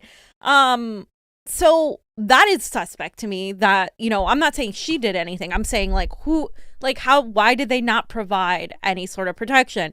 That other Congress people knew, that other Trump people knew. I mean, all these people knew, and they somehow, she didn't take precautions, or other people didn't take precautions. Like, I don't understand. Like, why would you not take precautions? Like, that to me is really weird. And then she backtracked and was like, I'm not going to speak for anybody or any, it was really interesting the way she. Well, the thing that really made me really scared is the fact that the once again, what we talked about with the last show and the last guest is how do we bridge the gap between people on both sides of the aisle? How do we bring people together? Really, they talk about unity, and we say no unity without accountability. But here's a tactic, I think, where we say, okay, listen, look what happened to me. I was almost killed. I'm the victim. Look who the enemy is. It's the Republicans. Right. It's the Trumpers. It's also anybody who questions elections. That's also been thrown in there as well. Right. And that is a very dangerous rhetoric right now. And if we were really serious about bringing people together, we would say, well, what do we have to do? Why are these people upset? Why are they angry? They don't even have to go back and change the results of the last election or even examine that election. They can just start on working for reforms for the future. But they don't want to do that because they don't want to fix the problem, and therefore they want to make sure that people are divided and fighting against each other. So that's where this is coming from. And she has been... What's that? More transparency. That's exactly. We get more transparency. We can eliminate. One thing, right? The cops can't police themselves. They can't investigate themselves. Let's just eliminate proprietary software. Right there. Let's start right there. That's the two biggest things you eliminate. But they're not even talking about that, fam. Yeah. And what do they want, Johnny? They want people pitted against each other. And she's the number one mechanism for that right now. It's the Republicans are bad. Trumpers are bad. Domestic terrorism. Adam Schiff's going to come with the policy and the warmongering mentality, but facilitating this is AOC, and it's very, very dangerous. And her playing the victim even brings more people into the fold, and they're going to sympathize with her and look at other people as the enemy. There's no. I saw somebody put yesterday. There's no working with these people whatsoever, meaning Trumpers or Republicans. It's like, hello, like we're going to be even further divided over here. And that's the thing. And like, that's all they need is somebody like AOC to convince even some of the left that has been critical of her. Oh no, like you can't touch her now because she has this sexual assault coming out story, which is something that she shouldn't have conflated with what happened at the Capitol because it didn't happen then. So her conflating it is weaponizing it for a political narrative. And I don't like that because as somebody that takes that really seriously, it diminishes people who have experienced it, and we're going to talk a little bit more about it. Did you want to play any more of it, or no? Fam, I do want to say that perhaps that the fear she felt was, quote, triggered the previous fear that she felt when she was sexually abused. So I want to say that. So maybe that's how she related it, right? Is that what she? Well, that's what people would say. Like, and that's what she's saying. That fear of that was triggered by the trauma she felt by the insurrection. Now, you could say that at the same time. Where was that empathy and that ability when it came to Tara Reade? I was about to say, when it came to voting for Joe Biden, didn't trigger you to vote for a man who is accused by multiple women of sexual assault, who has a record of being this segregationist, like 1994 crime bill, Mr. like this racist. He says that this record is a racist, and you're over here talking about Republicans being that. It just doesn't stick up to the consistency of it. Sure, I will give her that. I think like that could definitely be a trigger when you're experiencing trauma. It can definitely bring something back. I'm not gonna question her experience as a sexual assault survivor. But what I am questioning is that she always every single time she ends up tying this directly to Republicans are bad. Trumpers are bad. They need to go. Da, da, da, da. So, like, if she wasn't saying that, if she was just saying, oh, yeah, like, this trauma triggered, blah, blah, blah, and I think all of those culpable should be, prosecuted and blah, blah, blah. But she goes further and says names, all these names, Ted Cruz, Holly, and then, like, focuses the people's emotions and visceral reactions to her experience, which, to anybody that doesn't know anything, sounds, oh my God, like poor girl, like she was scared. Right. And that is manipulative to me. Well, and I hate that. Let me think in the mindset of a Democrat who loves AOC, right? Right. So you hate Republicans, and then AOC is blaming those Republicans. Yeah. And you also, believe women. So then I could see how, why some people are really like, listening and grasping onto the story, Right. I don't know. I'm just putting it out there. No. You're making some great points there, brother, because I just want to see into the mind of some people, but that's who she's going for. Right. Yeah. So, but how do we change those people? That's hard to change those people because those people are the people who are left over who are pretty much, they stand by the ideology based upon emotions, what feels good, Right. what not. So those are the people she's kind of talking to. You know, people who I saw that were responding back to what she was saying, they were getting triggered in the same way, not looking into the deep nuance of what's going on. You know what I'm saying? You guys are talking about, you guys are bringing up great points though. That these are facts, right? That there's not evidence that any of those senators actually Whatsoever. wanted to go after AOC or said any of that, right? Yeah. So, And those two senators are what, Johnny? Those are the two senators on the right who've spoken out against election integrity more than any of them. Holly Or for election integrity. election integrity. I'm sorry, for election integrity than any of them. You know, Holly was the one who made the point that he's going to stand up and he's going to object on that day, on the 6th, and then Ted Cruz follows suit and brought a bunch of other senators with him. So these are two people right now who they're saying we should get rid of anybody, should be sanctioned or got in fact expelled who were bringing up the elections, whatnot, because they're tying it into the same thing of the violence, whatnot. They're saying that was the mechanism which led people to be violent and the attack on the right. And her anger and vitriol is aimed towards the Republicans when it really should be towards her security. Who was in charge of the security that day? You know, if it's their job to protect the Congress people at the Capitol, why was there so little people there? Yeah, where were they? Like they were protecting the for the weeks. cops They knew were- about this. There was more people at our rally than there were more cops at our rally. For real. Really? No, than for others. real. Yeah. Amityville, shut up. Go ahead. And I just, I mean, so then she goes on to, you know, recount the whole thing that we just went over. She was really upset and all of that. So we don't, I mean, you guys can watch it on your own. I don't wanna Basically, watch it anymore, she blames Republicans basically some more and talks about how, you know, we need accountability. This can't be like this. The same thing she said. I'm not going to let this happen again. Like, that was very dramatic. I'm not going to let this happen again. Like this Like, situation. there's a lot more worse things going on. You maybe should never let a bomb be dropped It's on just- Yemen ever again. You know, Right. make sure there's no sanction. Make sure you don't push for a white nationalist in Russia anymore. And make sure that doesn't happen again. There's a lot of things that shouldn't happen again. And let me tell you what triggers me. When I go out to Skid Row, all I have to do is walk around there for 15 minutes, and I am as triggered as can be because you see some real suffering, and it keeps growing and growing and growing, and you're the people in charge of fixing this problem, and yet you want to stay fixated on this, and you just want to say, oh, we shouldn't move on. Right. We have to stay right over here. Right. Oh, you know, there's people about to be thrown out of their houses right over there. Maybe Yeah. we should get over there first and fix Yeah. this situation. She hasn't talked about any of that stuff. And I just want to read her tweets. She posted her tweet. And real quick, fam, for people who might not know the power that someone who's in AOC's position has, like, look at RFK's documentary of how he went down to protest and how he went to Louisiana when it was like the poorest state in the union, and people, you know, kids were starving. There were starving kids in the United States, and he made a big deal about that, you know, and he went and did something about it, you know. No, he went down there and he asked the right questions, and then he was even just opening eyes. Remember when he asked the gentleman if he knew about the programs? He's like, all right, there's these programs out here, but here's another thing, Americans, these people don't know how to access these programs. They don't have the means to access these programs. That's why we talk about a free, fair, and internet and municipal internet, so people can access these programs and access this help. That's what a real leader does. Get down there. Not to talk crap on AOC anymore. Sorry. Well, no, I mean, she's going to get held accountable. So, she said, my story isn't the only story, nor is it the central story of what happened on January 6th. It's just one story of many of those whose lives were endangered at the Capitol by the lies, threats, and violence fanned by the cowardice of people who chose personal gain above democracy. This right here, this bottom paragraph to me, complete and total theatrics.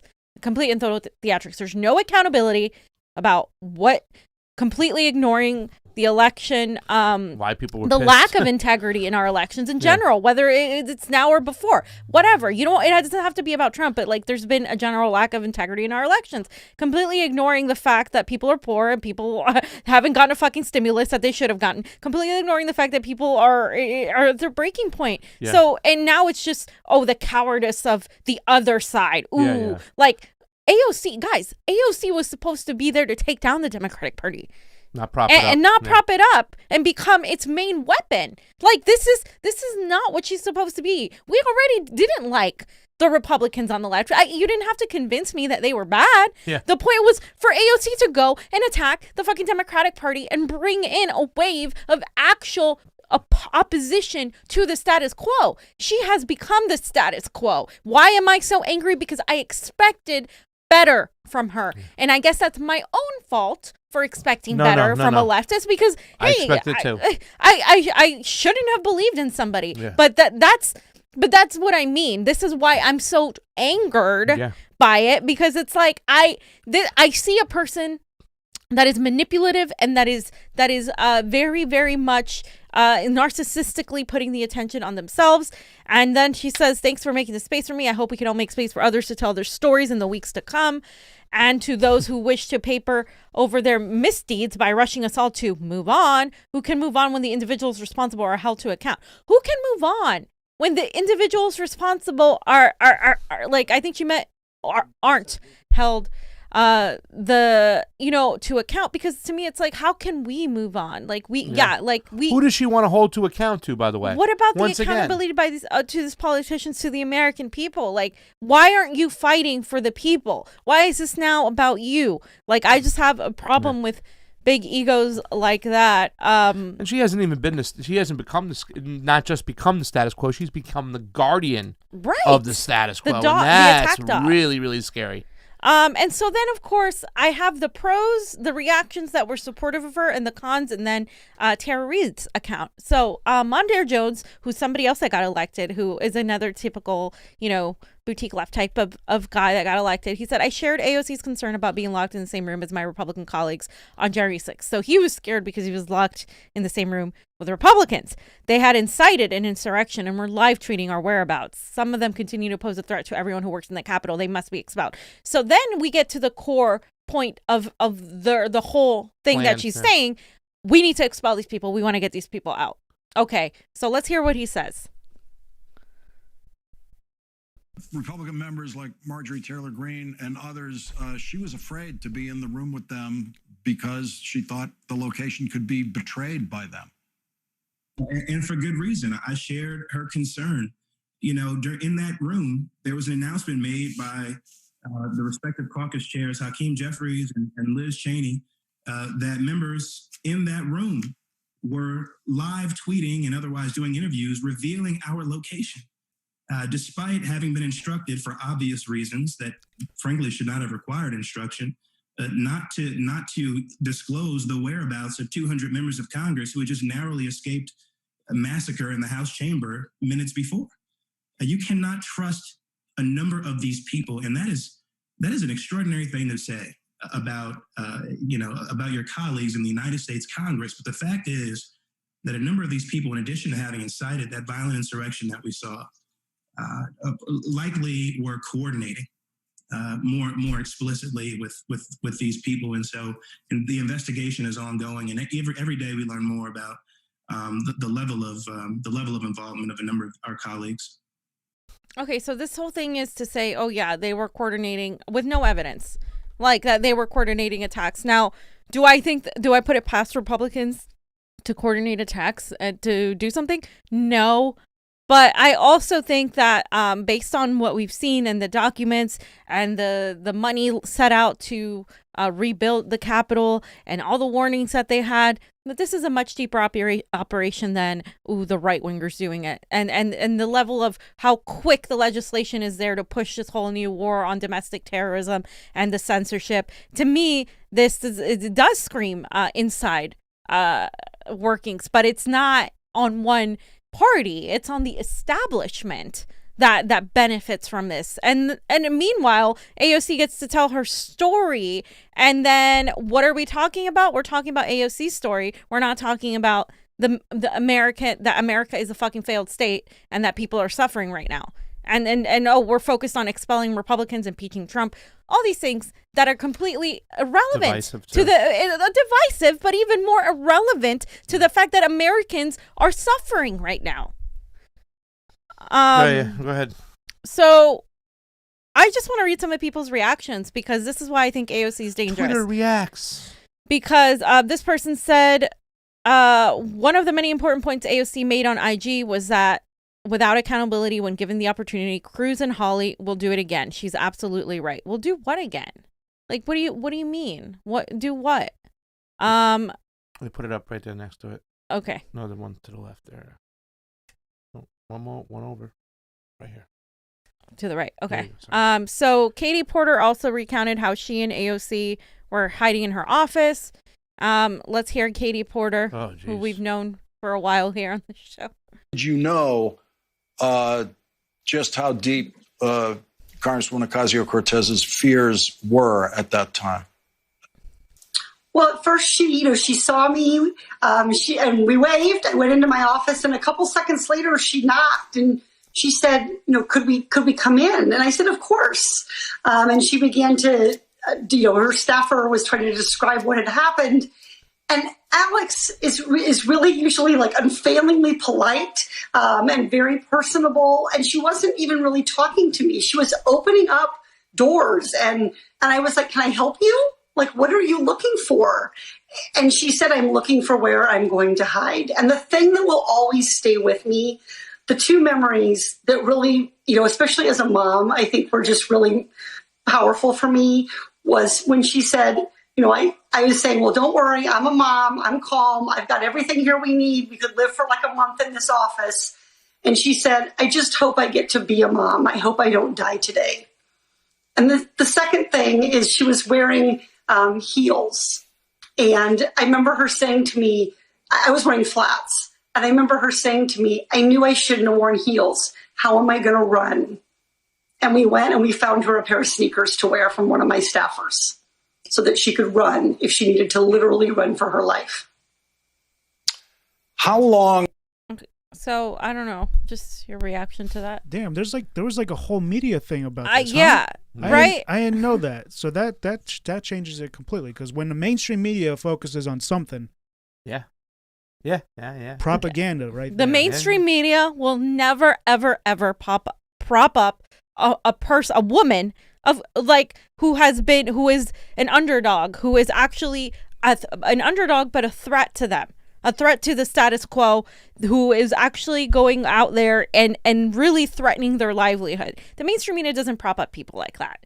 The fact that the mainstream media is propping up not just AOC, but her story and interviewing multiple people about her story, multiple people in Congress that have the same objective to take these Republicans out. I don't give a crap about Ted Cruz or anything about him, but to actually weaponize this story to try to make the point that, oh, he threatened your life and now we have to expel them, and then also election integrity can never be talked about, is a problem to me, because now you're conflating your politics with this story and using people's emotions to do like, and the media is like, the media loves AOC. The mainstream media propaganda machine loves AOC. The mainstream media propaganda machine would not love AOC if she was a threat to them. It's just a fact. They wouldn't, they haven't. And we're going to talk about how they treated Tara Reade by comparison, because that is a woman that explicitly said Joe Biden sexually assaulted me and described it at every point, and nobody wanted to interview her in the mainstream. Yeah. And by the way, super chat people who got some stuff to say, don't worry, we'll get to you. I see your comments over there, and I see you disagree when it comes to certain things. When we get to election integrity, we'll blow that up when we get a chance. Let's stick on the story though, fam. Who's this? Hillary Holly. What did she say? So like I said, here are some people's reactions. I want to say something about this one here. If AOC's IG live tonight proves anything, it's this: we must invest in trauma therapy and mental health support for those who work in politics, especially staffers of color. This past election cycle caused serious trauma that will never go away ever. So we should only support therapy, trauma therapy, and mental health for people who work in politics. How about we do that for all of our citizens? How about AOC goes to fight for Medicare for all to give people that invest in that therapy and that mental health issue that was one of the biggest issues out there, why people are homeless, why some people commit crimes and stuff, was in mental health. How about we invest in all of them? Here's AOC failing to go out and fight for Medicare for all, but yet you want to say let's go fight for her and people in politics. When did they become the protected class? They're supposed to be working for us. It's like you guys want to like fucking lick the boot of your monarchs. That's what it feels like to me. Oh yeah, let's invest. What the fuck? People are dying because they can't afford their insulin. Yeah. Like, are you fucking kidding me? No, we're gonna invest in the American people. I don't give a shit. She gets paid $175,000 a year plus her speaking fees, plus her appearances everywhere else. And you want me to care about her fucking therapy? Tell her to go fucking get therapy. please, therapy is good. Everybody should go to fucking therapy. I'm not dismissing Most people that. can't afford Most therapy. people can't afford it because we don't have fucking health care. So I don't understand this need to lick the boot so thoroughly. Jesus Christ. Oh, Ames. She said, just watched AOC's IG live documentary about the insurrection, and I am absolutely horrified. Hold them accountable. So again, she's spewing the same narrative. You know what hold they them should wear? accountable. They should watch. You know what you should watch? Watch the story of how Libya is turned into a Did I put slave this? state, propagandized. Oh, that's gendized. You were there in the right one to the left there. Oh, Yeah. I put that one in? Yep, not me. Go ahead and watch the story about what happened in Libya by people like Joe Biden and their choices, whatnot. Oh, yes. So now this is the against. This is the cons. So this person said below Jen Dice's tweet, which I obviously disagree with, I don't care about AOC's tears. Where was she when Tara Reade made similar accusations against Biden? She was doing everything she could to sheep herd voters to voting for that piece of shit. The Me Too movement died with Biden's election because it proved what a farce. That is somebody's opinion right there. The next one, gay unemployed waiter. He said, sorry about AOC and her trauma, but millions are losing everything and she needs to get a therapist. Lucky she has amazing health care and do her job or quit, but turning everything into a brand building exercise is getting boring. Again, it does feel like a brand building exercise. It absolutely 100% does. Let me get this for you now. So, and then, that one. This here? Yeah. I think it was the one before that, actually. Yeah. That one? Yeah, you're there. Look at it. Okay. When I don't have healthcare and see AOC's IG trending, I don't give a fuck. That's that one. one right there. All right. And the next one is politicians are tools, nothing more. How many days has it been since AOC expressed concern for your mental health and trauma by fighting for Medicare for all? Yep. We said this. Boom. Let's retweet that one. That was Thank you. great. And then the next one. That's it right there. It's mine. Yours. Okay. Shameless plug. Okay. So here's my point, right? Because I want to make sure people don't take my words out of context because I know they will. I can empathize with AOC's trauma, but this isn't about her. And I know she said it's not, but she is doing everything showing the opposite. Millions are traumatically losing jobs, their homes, unable to buy insulin, or dying because of this for-profit healthcare system while our government bombs others in our name. You can't forget that part because Americans always forget that part. That's the traumatic reality we live in. We live in trauma every day. People can't pay their rent. People don't know what they're going to live.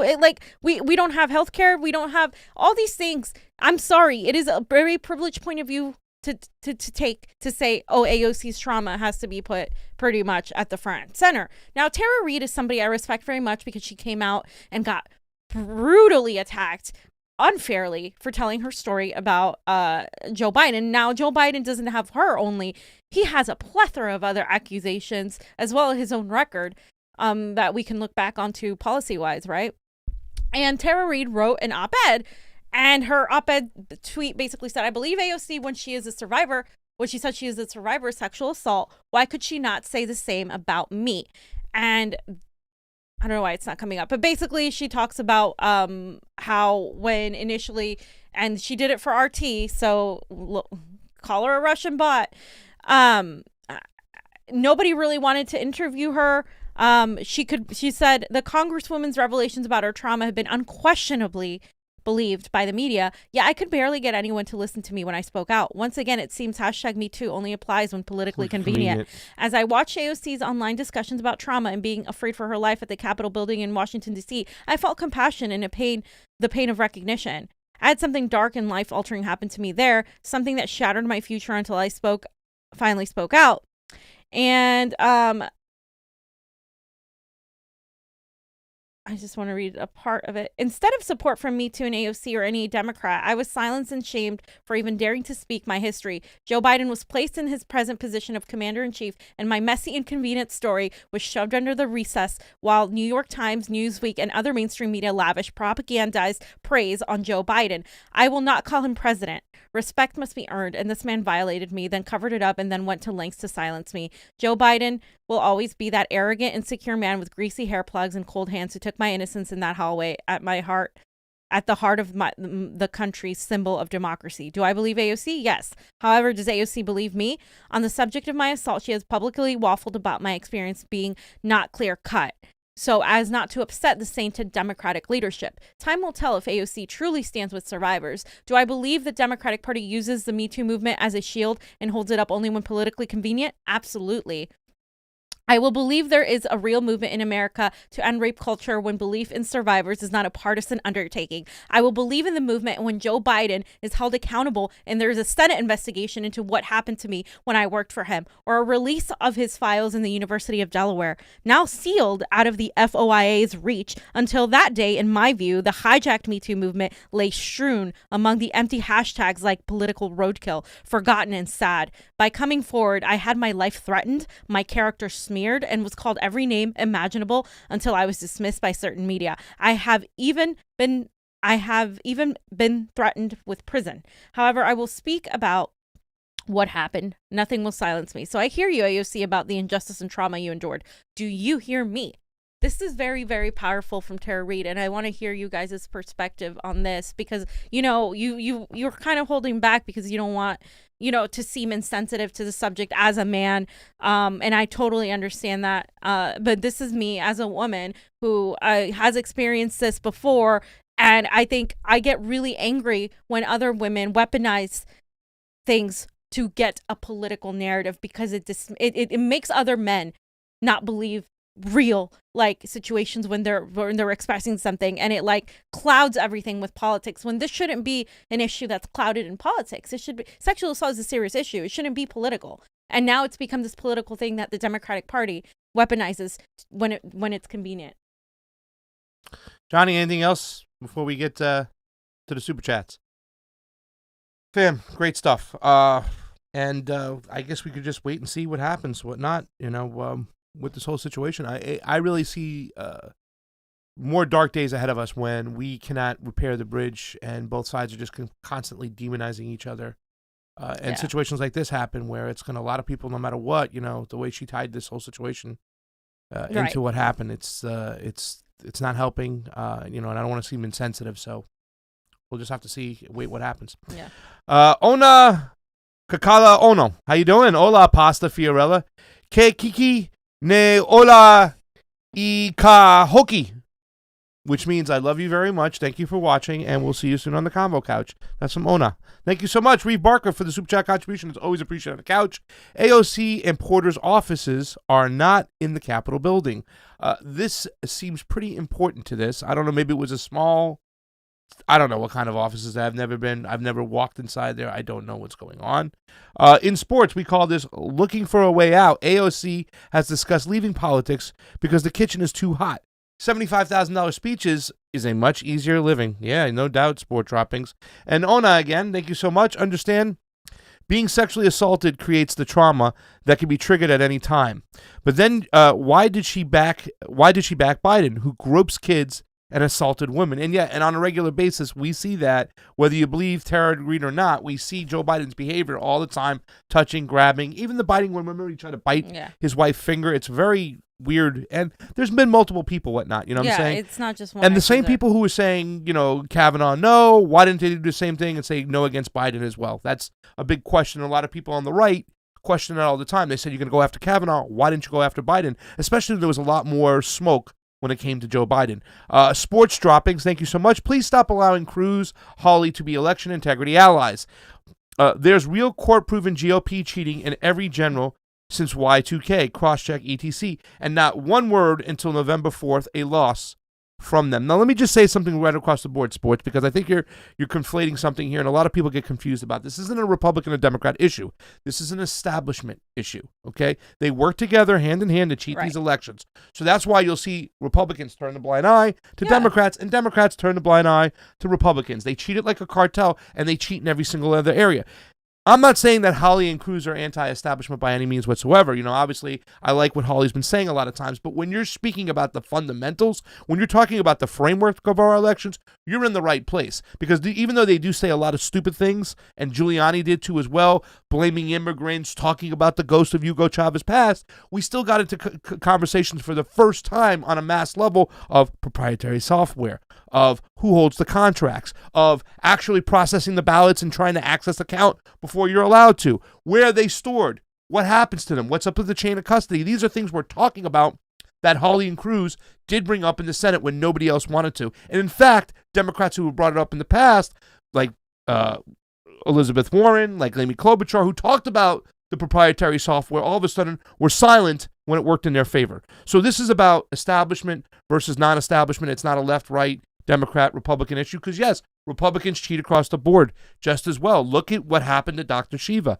He has the data to prove that he was cheated right now, and he's a Republican, and he got wasted and beat by some guy who has never been seen, and he was an establishment Republican guy. If you think that only one party cheats, you're completely mistaken, because this is the establishment manipulating our elections. Just like I know that Bush cheated Gore in 2000. I know that, Bernie was cheated in the primaries. There is enough evidence to say that something questionable happened in this election against Donald Trump. I mean, you can't deny the statistical anomalies and all these things that we've constantly talked about on the show that we're not going to really go into.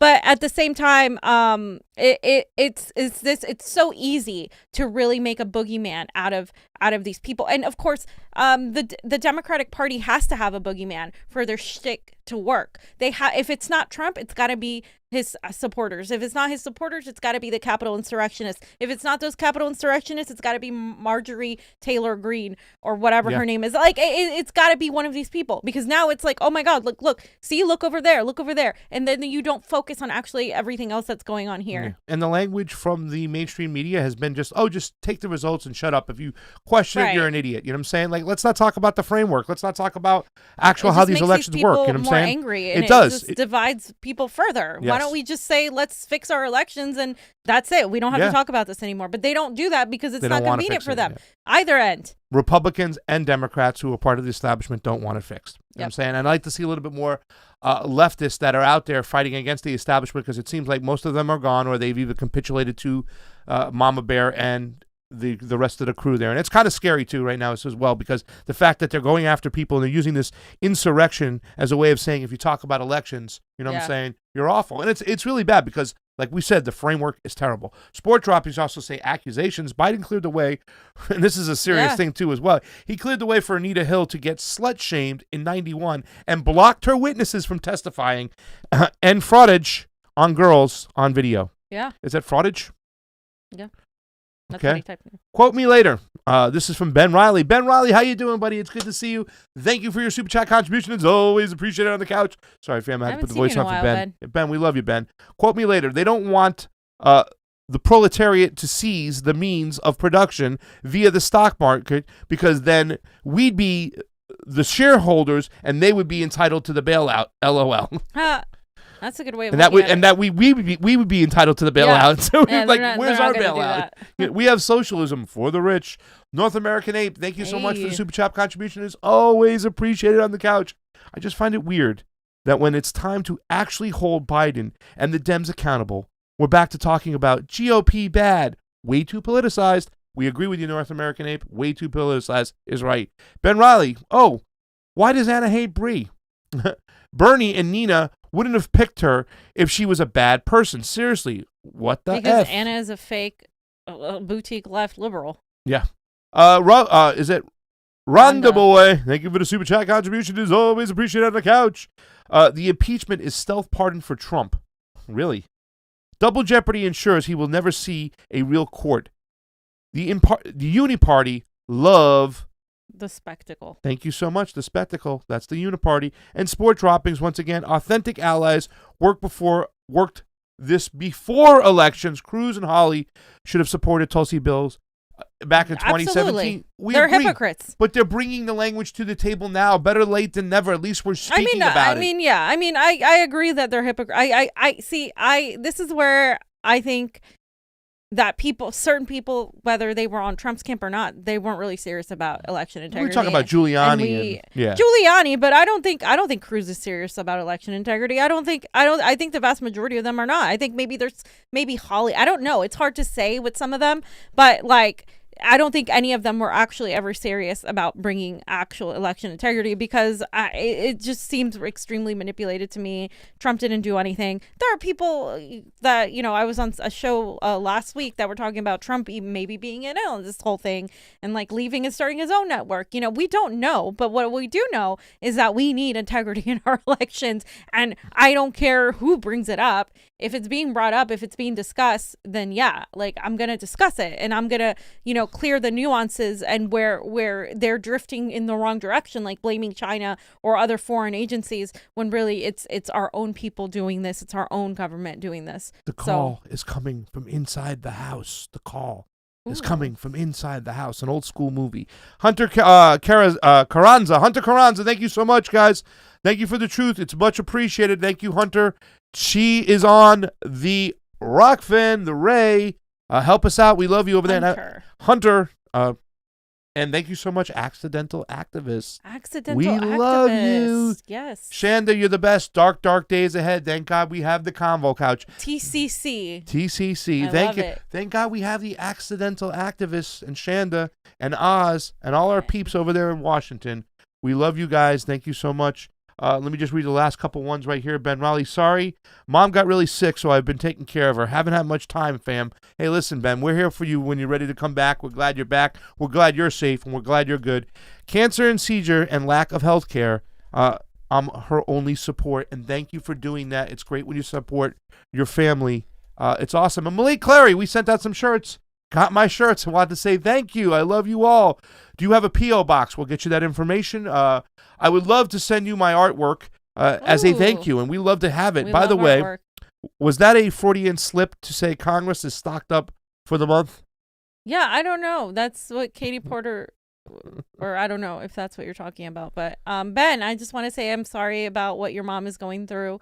This is why I get angry when we focus on politicians like AOC who have healthcare, who have an ability to get a therapist, who have all these things, who literally, aren't opposing Nancy Pelosi and aren't opposing her own party to give people healthcare.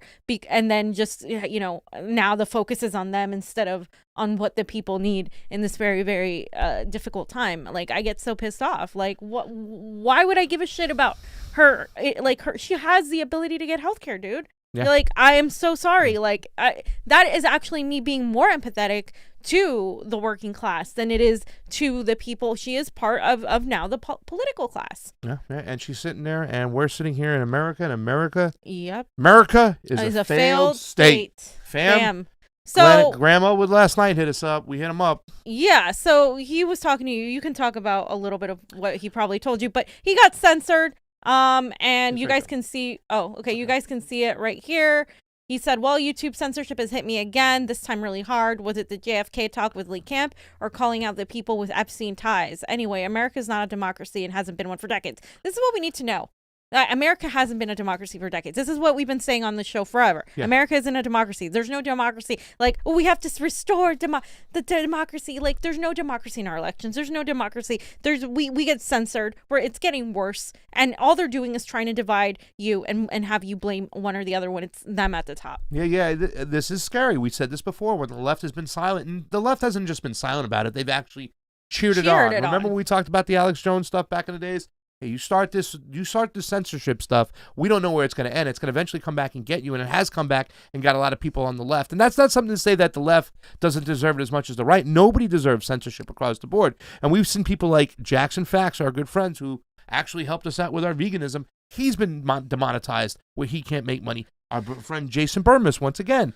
Literally, they'll go out there, they'll take your content, they'll drive people to the network, to the channel, and they'll just rob you left and right. The model, the way they set it up is terrible as is, but this right here for Graham, and here's the thing. We've talked about Section 230, right? Nobody's talked about it. Nobody on the left has really talked about it. A few people on the right, whether it has to be reformed, reworded, re-put into play and stuff like that. But if we allow this to happen, now what happened here, and it's kind of funny because we talked to Graham about this last night. Now, Graham he wasn't too overly surprised. Let me put it this way. He kind of smelt it coming. And I think one of the things you said, like, oh, we're going to be next on this too as well. Because once they start, they're not going to stop, especially when people's cheering it on.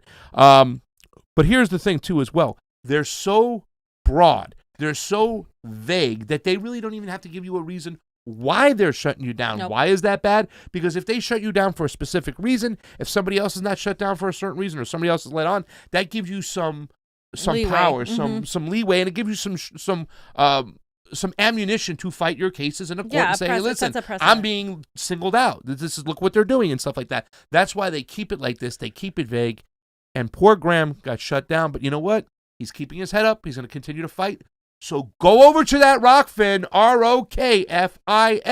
Sign up for our channel. Sign up for Graham's channel for $9.99 across the board. You're going to get all this good premium content commercial free. Because why? It's not driven by the advertisers. And that's what they're going to say. Content focuses on controversial issues and is harmful to viewers. It's not suitable for advertising. What is, first of all, what content, what exactly controversial issues did he focus on? And who are you to determine what's harmful to viewers or not? And what are your mechanisms for determining that? Yeah. If you can't answer me, then you have no right to ban his content. And like, even if you have a sort of case against Graham, let's say he was inciting violence, which he has not. Let's say he did. You would have to go through a process of specifying specifically the instances where he was doing that and how it's exactly harmful to a certain demographic. But right here, they could literally say, ponies are bad and you must hate them. And you talked about ponies. So bam, we're shutting your channel down. That's basically what this is. And when people go, oh, it's a private company.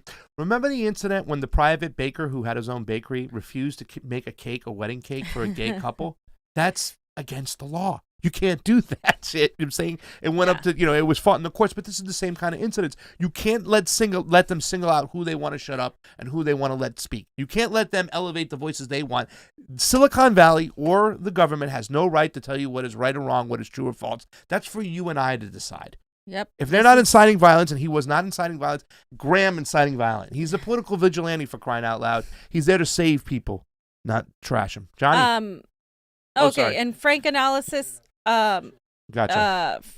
Also was censored. Just on the show lately. YouTube, recently. Why would you give me a warning for a stream that failed because of internet connection issues and that I myself then deleted? This is beyond stupid and ridiculous. So he got a warning. That's his warning now. And that sticks. It does, because the warning is the warning. The next one, they suspend you for a week. They take whatever video down. So they literally gave him his warning on a video that he pulled down. Yeah. So really, to tell you the truth, they've just created an unfair advantage for this kid who's doing so well. He's one of the young voices out there right now that is really, he knows what he's talking about. He has an educated opinion. He's bringing people into the fold. He's getting out there doing the activism, and they know that, and they see that, and they try to get you when you're small so they don't have a lot of people speak out against you. And this is bullshit what they're doing. For him to get his warning, I mean, for us, we got our warning on Super Tuesday, fam.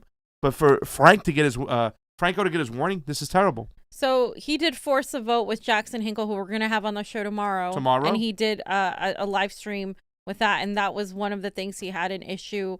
Internet connection issue and several streams failed. He deleted those streams himself. And now they're still giving him the warning. So I just wanted to, Which is big, because now the next time they give him a strike. Means a week he can't put anything up, he can't post anything, he can't stream live, can't make any money. They demonetize you, they take the money out of your pocket and stuff because they don't want you to do this full time. YouTube knows what they're doing. The elites have the keys to the kingdom, and they know how to turn the key. And then Johnny posted this because, we are free speech. I am specifically a free speech absolutionist. So he said, I've never heard you call yourself. I called myself first a free speech absolutist. I don't know. Although Johnny said, although Jordan Chariton literally called for the Convo Couch to be taken down, and he did, we still condemn the censorship. Again, this is the second time he's been censored. This isn't good. There's nothing wrong with the amazing work of John Farina Photo did on the ground that day. Absolutely not at all. This is why the Convo Couch, we do not push censorship, because of this. So Jordan said, guy, Johnny. Hey, stand-up guy. YouTube, Team YouTube, you've taken down status quo's John Farina's historic footage from the Capitol, claiming its banner advances false claims of widespread fraud, errors, or glitches in the 2020 election. Are you kidding? And blah, blah, blah. And this is what they said. And he said freelance journalist John Farina put his health and safety, COVID plus our militiamen storming Capitol, at risk to shoot historic footage of thousands of brainwashed to try and, quote, stop the steal. Status quo for months debunked false claims of widespread election fraud. Still got to be an asshole in the process, still has to say that. Still got to be a twat in the process. So you can still censor those who who falsely claim widespread election fraud. This is what he's signaling. That's okay. So right. That's okay to censor them, but we didn't do that. Thousands of brainwash. Oh, you're really building I want to bridges see there. how many people bring us on their fucking show when we get censored for the same shit, because we've been censored before. I know your algorithm is meant to suppress independent media channels, but let me break it down for you. Journalists shooting a violent mob brainwashed into thinking the election was stolen is not content that advances false claims of widespread election fraud. And blah blah blah. Where's the irony thing? You go up to the slow news thing. Okay, yeah, where there it is. Oh, there's the irony. Shout out to Slow News Day for the best on the meme. show yesterday. Yeah, the best meme. You know, the level of irony is extremely. Look, I can't be gleeful that happened, because it's wrong. They shouldn't be shutting down people's content, especially any content where you're just showing what's going on. I don't think they should shut down people's content for talking about election fraud, Jordan, either. I don't care who talks about it. That is not a conspiracy. You call it a conspiracy using CIA mainstream media talking points. That's what you say. Other people have completely different experiences and vastly more knowledge than you do when it comes to the framework of our elections, when it comes to the machines, when it comes to the ballots, and when it comes to the whole entire chain of custody and the process of everything, to say, oh, we interviewed the software developers, we interviewed mathematicians, we interviewed statisticians, people who dedicate their lives to this. We actually follow this on the ground. We know the actual laws, the processes. We understand everything. Ask us where we were today. So don't even start in, you know what I'm saying? Like that. Ask us where we'll be on the weekend. Yes. Like, I watched every single one of those hearings, ladies and gentlemen. So, I mean... we do not condone any channel being shut down, regardless, unless you are literally telling someone that you're going to go kill them on this specific time and place and doing that. That's inciting violence. Talking about election fraud is not inciting violence. So even if you were talking about election fraud and not naming it the conspiracy that you are, which is ironic, and you got shut down, I would still be against that, because it's not okay. And if we're shut down, he's not going to do the same, because he's going to be like, they were peddling conspiracy theories. Yeah, that's the thing. That's a difference between us and Jordan. Yep. Because we are consistent in our fucking shit. We don't manipulate things. No, we are fucking consistent entirely. And we don't get to go on every fucking an article written about us of how many times we've been censored, because we've been fucking censored multiple times. Multiple times. But because we don't have that blue check mark, and because we're not best friends with the neo-progressive boutique left, we don't get that amped up. They're questioning the narrative. They talked about the Great Reset. Oh yeah, they should totally be censored. By the way, the interview we did with Steve, they labeled QAnon behind it because of the Great Reset, which is, you guys can look it up. It's a real thing. It's a conference. Yeah. Like it seemed like on that little tweet that Jordan was on the way out. What are you doing? I'm saying that they're brainwashed over there and there's no election fraud. Why are you censoring me? Like, you're an idiot. Right. You're an idiot. Even though he's getting censored, he doesn't realize, he's too fucking daft to realize that the reason, it's not about election integrity that they're censoring you. It's about the fact that they think you are a threat to the status quo, which, believe me, you're not. But they think you are, and so they're going to censor anybody who they think is. Any sort of independent journalist, in a way, is a threat, because you're taking away from mainstream media. The mainstream media has said right now on CNN, MSNBC, that all these YouTubers with their shows, they need to be taken down. They flat out have said that. They're mad that we're taking away from their fucking daytime ratings for their fucking news. That's why. How do we herd them back into the mainstream? Let's get to the next topic. My computer's about to die. Really quick. Yeah, Jackson Facts also got, censored a long time ago. He's been demonetized from YouTube. And, I said YouTube has been censoring crazy lately. And it's only going to get worse under Biden. So I said, go check out Rokfin. 10 hours ago, Jackson said, I'll be in YouTube jail for a week. So be sure to check me out on Rokfin. Apparently my documentary showing world starvation is a violation of community guidelines. Children in danger. They gave my channel a strike. I guess YouTube supports childhood starvation. I just wanted to point that out. It's so stupid. I asked my mom the other day, and I hope she comes around with a better answer, and I'll let her answer again. I said, Ma, are you against, are you still think that people who burn the flag should spend a year in jail? Well, I'm like, Mom, think about it again, because now, like, people who are getting censored down on the right and stuff, they're saying, oh, they don't like, it hurts their feelings from what you're saying. We have to have nuance about our civil liberties across the board, because once we open up the floodgates, and the floodgates are now open, shit like this is coming in left and right, right? Our civil liberties are one of the most important things, and until we fix that, until we say that the elites in Silicon Valley cannot censor us, they're the ones who don't decide what we can say. We, the people, are. And until we fix that, things are going to get worse and worse and worse. This is the number one issue right here. It's our freedom of speech. We have to fix it. And America continues to be a failed state, Pasta, because this independent reporter, Shauna Sowersby, was approaching the Red Line Hotel in Olympia. Now, that in that hotel, there was families that were about to get kicked out. So there was 2 SWAT teams and a massive group of the Olympia PD passed her. In the middle of a pandemic, the blood is on your fucking hands, shouts a passerby in front of the Red Line hotel, where over 30 houseless folks are about to be evicted.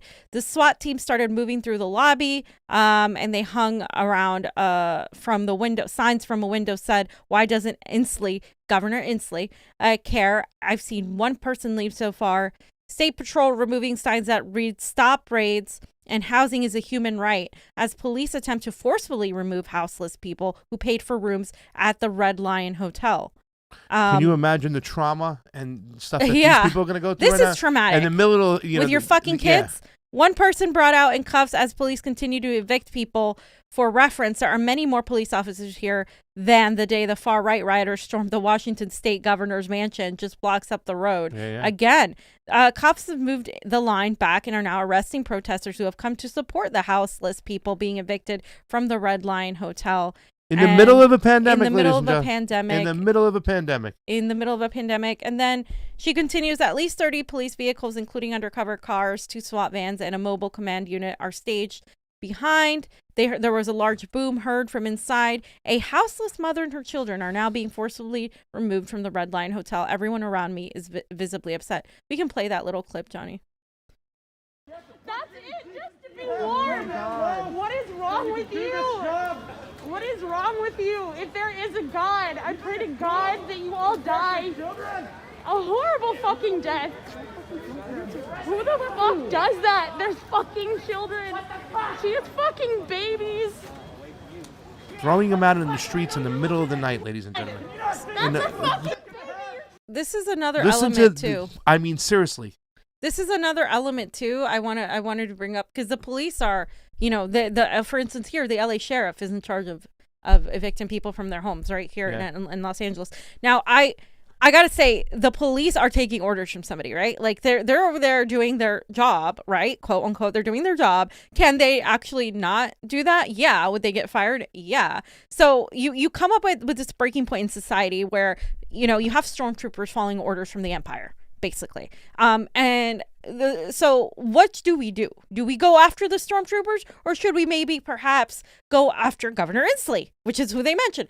Why the hell is the governor allowing families being thrown out in the street in the middle of the fucking cold winter rain in Washington? Like, why is this happening? Why is the decay of society so bad that we can't house these people, that we can't have vouchers for hotels, which is usually what happens, that we can't provide any sort of help to the millions and millions of people who are experiencing the same thing? Why? Like, we have to stop looking at the smaller elements that are just the order carriers, that they execute the orders, and we have to look at these governors, at these politicians who have failed miserably at doing their jobs. And this is disgusting, and this is why America is a fucking failed state, because it won't end. You can replace every single one of those cops. They still are, by law, it's in the fucking law that they have to remove people. It's disgusting. They'll hire somebody else. They'll hire somebody else. That's it. Garland Nixon brought that up, that people take to do this because it's a job and it pays well too as well. And then they're just trying to feed their family, so now they're following orders. This is a story, fam, that it's been talked about. I really haven't heard a lot about it. I had to look into it, but I'm glad you put it up. The Rochester officer is suspended after pepper spraying a 9-year-old girl. So yeah, basically just the incident was captured on camera footage. It was a body cam that captured this. They're having scrutiny on this department because they placed a hood on Daniel Prude, a black man, before he died from suffocation. So that was already happening, and then they pepper sprayed this young girl, and she was handcuffed. and pepper spray by these officers who had responded to a family disturbance call. Again, here we go again to the system. Police aren't psychologists. Police aren't social workers. Police should not be monitoring whether somebody is mentally fit or not and applying any sort of medical advice on a psychological basis too. Like, that should not be what police do. Police aren't supposed to do that. Yeah, again. And then, so during the incident, which occurred Friday afternoon, officers restrained the girl, pushing her into the snow in order to handcuff her while she screamed repeatedly for her father. At one point, an officer said, quote, "You're acting like a child." She responded, "I am a child." Can I help you? Can I help you? Come on. Can I help you? Can I help you? Can I help you? All right, let's go. Stop. Enough. Can I help you? Enough. You can suck my dick. You can suck my dick. And you can suck my dick. What's up? Enough. What up? What up? Don't say shit pussy about me. What up? Come on, stop. What up? Stop. What up? What up? What up? What up? What up? Get out the car. Get out the car. Get out the car. Right, you still talking? Let me go. 4-7. Bitch. That's the ass, bitch. Get the fuck out of my face. Don't hold me by my head. Yeah, Mom's trying to start a fight with cars driving by now, so get a couple cars done.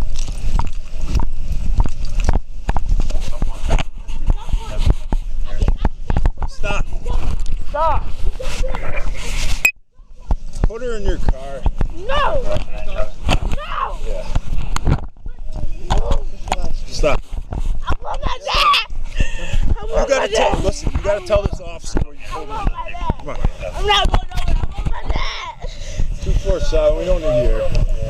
Hey, get back in your house. No, I want my dad. You're not gonna run off. I want my dad. Stop. I want my dad. I'm not getting in no car. I want my dad. I want my dad now.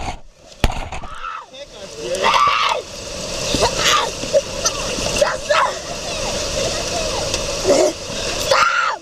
Oh my God! Okay. Wait, my mom, she's pregnant though. You done? My mom pregnant. Oh yeah, please Stop. let me go. I want my dad. Please, give me a please. I want my dad, please. Lost for SR. Mom's still trying Wait, to play. please. Can you go help my Keep mom? driving She's by. pregnant. Can you go help my mom? Daughter's in She's custody. pregnant. Please. Let's go. Please, Get up. I want my dad. Get up. I want my dad. I want my dad. Car out here. And then eventually they because she refuses to be put in the car, they pepper spray her when she refuses to be put in the car. Okay, so obviously this is like a family disruption, some sort of situation going on here. And then the officers were going to be, let's see, I wasn't done with it, but the officers were going to be under investigation to see until further notice. They were suspended and they were gonna push an investigation. So that's what's going on with that. We'll keep monitoring that situation, see what more comes out of it and stuff. I can't believe it's like a 9-year-old girl screaming for her dad, and you're like, whatever, just shut up, get in handcuffs, get in the car, shut up. Like, you're not a therapist and stuff. It's like, it's a 9-year-old girl. What is she gonna do? Yeah, we shouldn't have police officers do any of that stuff. Now, when Obama will put kids in cages, and Obama will turn Libya into a slave state, or an open slave market. Well, it doesn't matter because it's not Americans. I'm saying, you're not, whatever, you know what I'm saying? It's, you're not going to cry then. But, when it's Donald Trump as the president and you're Rachel Mad Cow, or Red, whatever you call her now and stuff like that. I love what Caitlin Johnstone said. I wonder if she's still crying. Take a look at this little, once again, the theatrics from these people. Talking about this story all night, but the AP has just broken some new news. This has just come out from the Associated Press. This is incredible. Trump administration officials have been sending babies and other young children. Oh, hold on.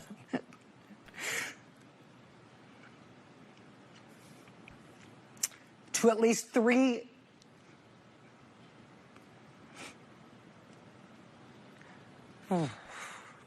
the graphic of this? Thank you. Do we have it? No. 3 tender age shelters in South Texas. Lawyers and medical providers. Just, I think I'm going to have to hand this off. Yeah. Sorry. That does it for us tonight. We'll see you again tomorrow. Now it is time for The Last Word with Lawrence O'Donnell, where he is live in Brownsville, Texas. Thank you very much, Rachel. No, so she's crying about the kids in cages. I mean, I just wanted to put this up right next to it because I want to. Hundreds deported under Biden, including witness to massacre. This was from yesterday.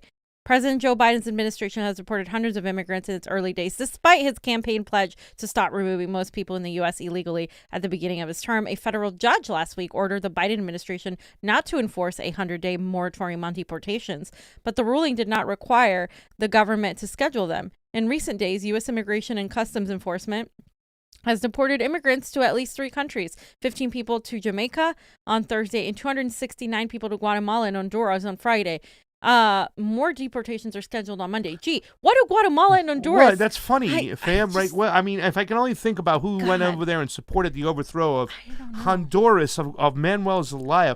Wait, that was Obama, Clinton, Biden, the whole crew. Which what we said, and look what we said. We said 15 people get deported to Jamaica, 269 from the North Triangle. We talked about the main area of deportation, the main area of migration was the area that we keep on sticking our imperialist thumb into and keep controlling what they do over there, causing the country to go into mass chaos, causing a mass migration over to here, and then we wonder what's going on. So the same people who caused the problem are the ones we elected to fix it.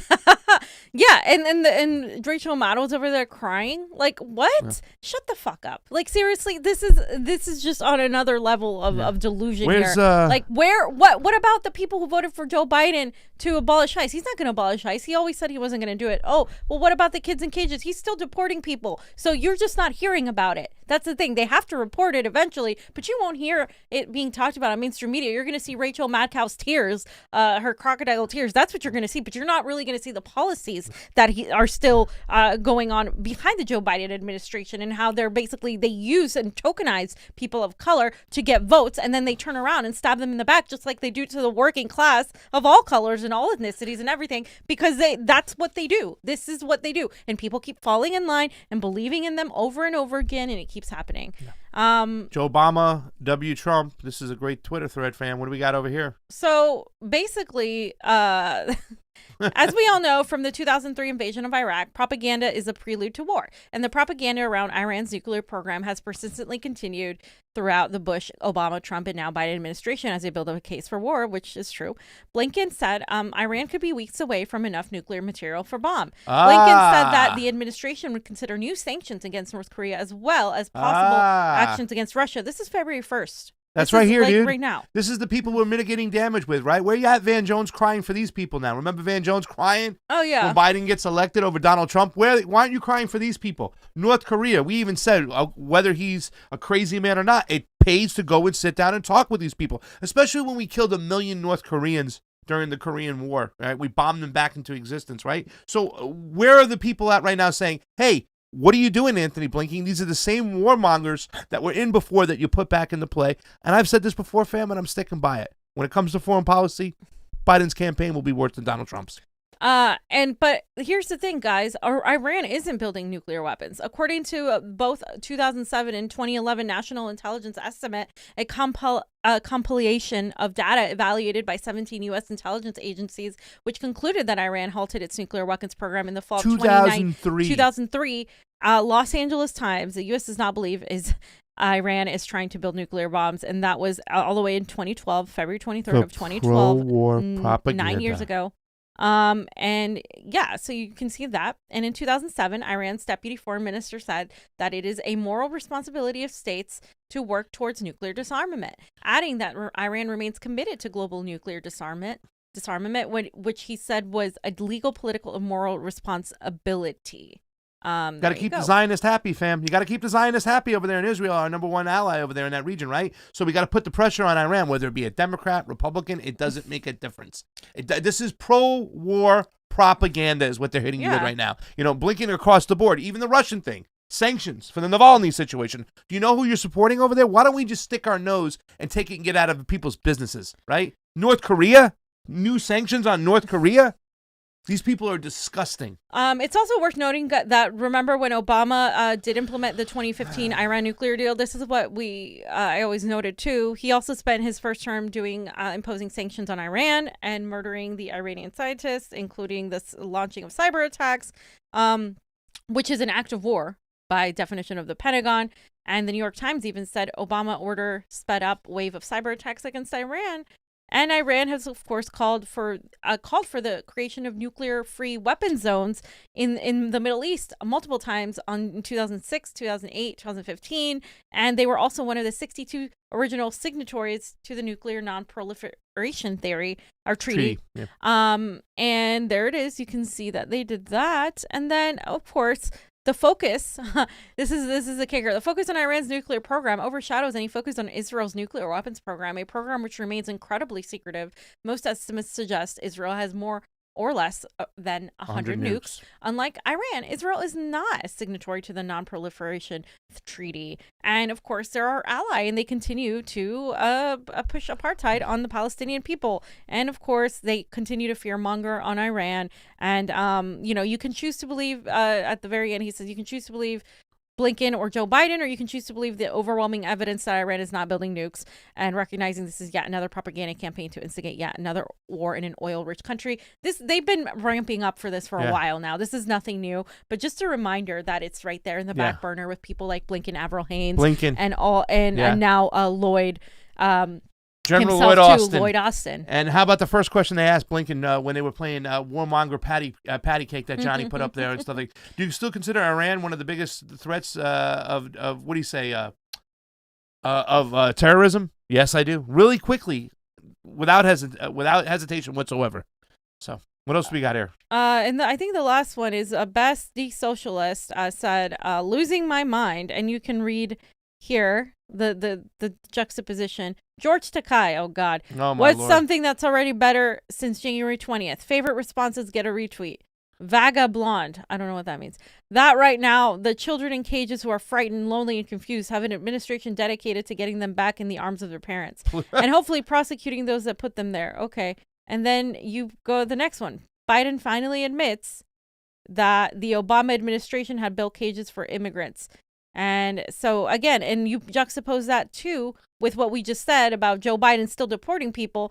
And it's just crazy. These people can pat themselves on the back, feel good that they voted for Joe Biden. Joe Biden continues deporting immigrants here, immigrants that are here because we fucking caused disruption in their countries through civil unrest and imperialism and removing their democratically elected leaders, which led to massive civil war and civil unrest, which then in turn, what does it do? That causes people to have to leave their country and seek asylum. Oh, and what do we do when they get here? We turn them away and say that they're criminals and blah, blah, blah. And then you get half of the American population or less to blame these people when it's the corporations that are outsourcing jobs and taking your money from good American jobs. They're taking those and putting them overseas so they can make a buck. And that's what's actually happening. And nobody's talking about the connection to imperialism and immigration. No, not enough. And here is Joe Biden and all these people patting themselves on the back because they fucking voted for a fucking neoliberal corporate warmonger. They did. And we said this from areas where people were sitting there, they were patting themselves on the back saying it's going to get better. You had to do this. You had to be a person of decency. No, you did not. I mean, you didn't have to vote for either one of these people. And man, it upsets me every single time. But let's get into these super chats because I don't want to continue to talk. Did you have one more video to play from the secretary, press secretary? No, we're not playing it. All right, we'll do that tomorrow because there's a lot of things we have to talk about. Ben Riley says the worst part is that my mom was a nurse for 27 years. Ben, we're really sorry about that. We love you. We're supporting you over here on the show. Ben Riley also left another. I know, right? Super chat contribution again from Ben Riley. Thank you so much. You've been so great to us today, Ben. We do appreciate it. Every single penny helps. Neoliberalism means take real SJWs issues and find a way to profit from them. FYI, look up Federated Social Media. Luke Smith has a video on it. I'm more of a social anarchist, decentralist, hashtag can't trust it. I mean, I agree with you on that. Ben Riley also said, as in a program, I can tell you, it's one part bureaucracy and one part technocratic laziness because the algorithm is automatic and saving dollars. Well, listen, somebody programs that algorithm, right, Ben? So they program it to look for certain people and whatnot. I hate when these big companies says, oh, you tripped the algorithm. Yeah, but that algorithm was programmed by a person for a certain reason. Ben Riley also says, in the end, Vader, as powerful and skilled as he was just another pawn of the Empire. Yep. Ben, I am your father. Red Sea Socialists, it looks like Nazi Germany, soldiers just following orders and people suffering. I know, right? They're on the street. They're just following orders. It's terrible. DJ Elf, we love you, DJ Elf. Thank you for joining the chat today. DJ Elf says, don't be mad. Autumn Sword P is cool. Don't be mad. Autumn Sword P is cool. Autumn Sword was rallying up the chat over there, Autumn Sword. But thank you very much, guys, for the super chat contribution. Thank you very much, everybody who joined in the fun today. And over on the Ray token, the Rokfin, sporting the super Ray, Patrick S., he chimed in. Thank you, Patrick S. We do appreciate that, Ray, and we appreciate everybody who goes over to that Rokfin. If you haven't signed up, ROKFIN, please do so. And Dexter Dudley says, we need to teach ethics, history, and civics in school again. We certainly need to do so. Remember the videos they used to play? I'm just a Bill, a lonely old Bill. They talk so much stuff. We get away from those things. They want people in the dark about those things. That's why they don't teach them in school. They want you coming out there just smart enough to push the button and do work, but not smart enough to question what's really going on and the nuances of how they're keeping their control. If the left is correct, they shouldn't fear the right in schools. There you go. Thank God we're not in a democracy. We're a republic. Thank you for that super chat, that super Ray, I should say. We're not even that. We're a corporatocracy. Yes, and that is all the people who left the love. Guys, go over to that Rokfin, ROKFIN. We need one more person, one more subscription over there. Who will that be? Yeah, who will that be? To get to 100, we have 99, so we can use one more. And thank you for everybody 99 over there. problems. During Jimmy Dore's show to come over here and watch us as well, and that was great that you all did that. We do love you. Fam, we have a show tomorrow. Jackson Hinkle will be on. You got anything else to say before we get out of here? No, just screw these people trying to divide us, and we need to get together and take on the oligarchy. The time is now. Let's do it. Like, I mean, look at what's happening. People are all over the world, are all over the world in general, but all over this country are realizing they're getting screwed by the system, and the system is not their friend. And the mechanisms employed by the system, whether it's a police state, whether it's the military-industrial complex, so these politicians and these lobbyists and these corporations, they're not playing for their team. There's only two teams here, and it's the people versus the oligarchy. Yeah. So do not be a bootlicker for the establishment, because they're never going to be on your side. They're never going to care about you, and we have more power in our numbers if we stick together. So that's what we're trying to do here, and that's what we're going to continue doing, advocating truth regardless of the ideology that it falls in. I hope you guys enjoyed everything today. Gavin Wax from the New York Young Republicans came on the show, talked about what's going on with Reddit. Johnny, you got anything before we get out of here? All right, ladies and gentlemen, thank you so much. Remember to go on to the Convo Couch, like, share, subscribe. Check us out on Rokfin. We have a lot of Patreons. We want to say thank you to all our Patreons. And all you people who leave that PayPal love, we appreciate you too. Remember, one more person puts us at 100 subscribers. So keep on rocking in the free world for Pasta Jardula. And no censorship. Sorry. Keep on rocking in the free world for Pasta Jardula. And Fiorella, no censorship, Isabel. Johnny Sue on the ones and two. Doot, doot, doot, doot. We need integrity in our elections, Combo. Go check out Nardwar.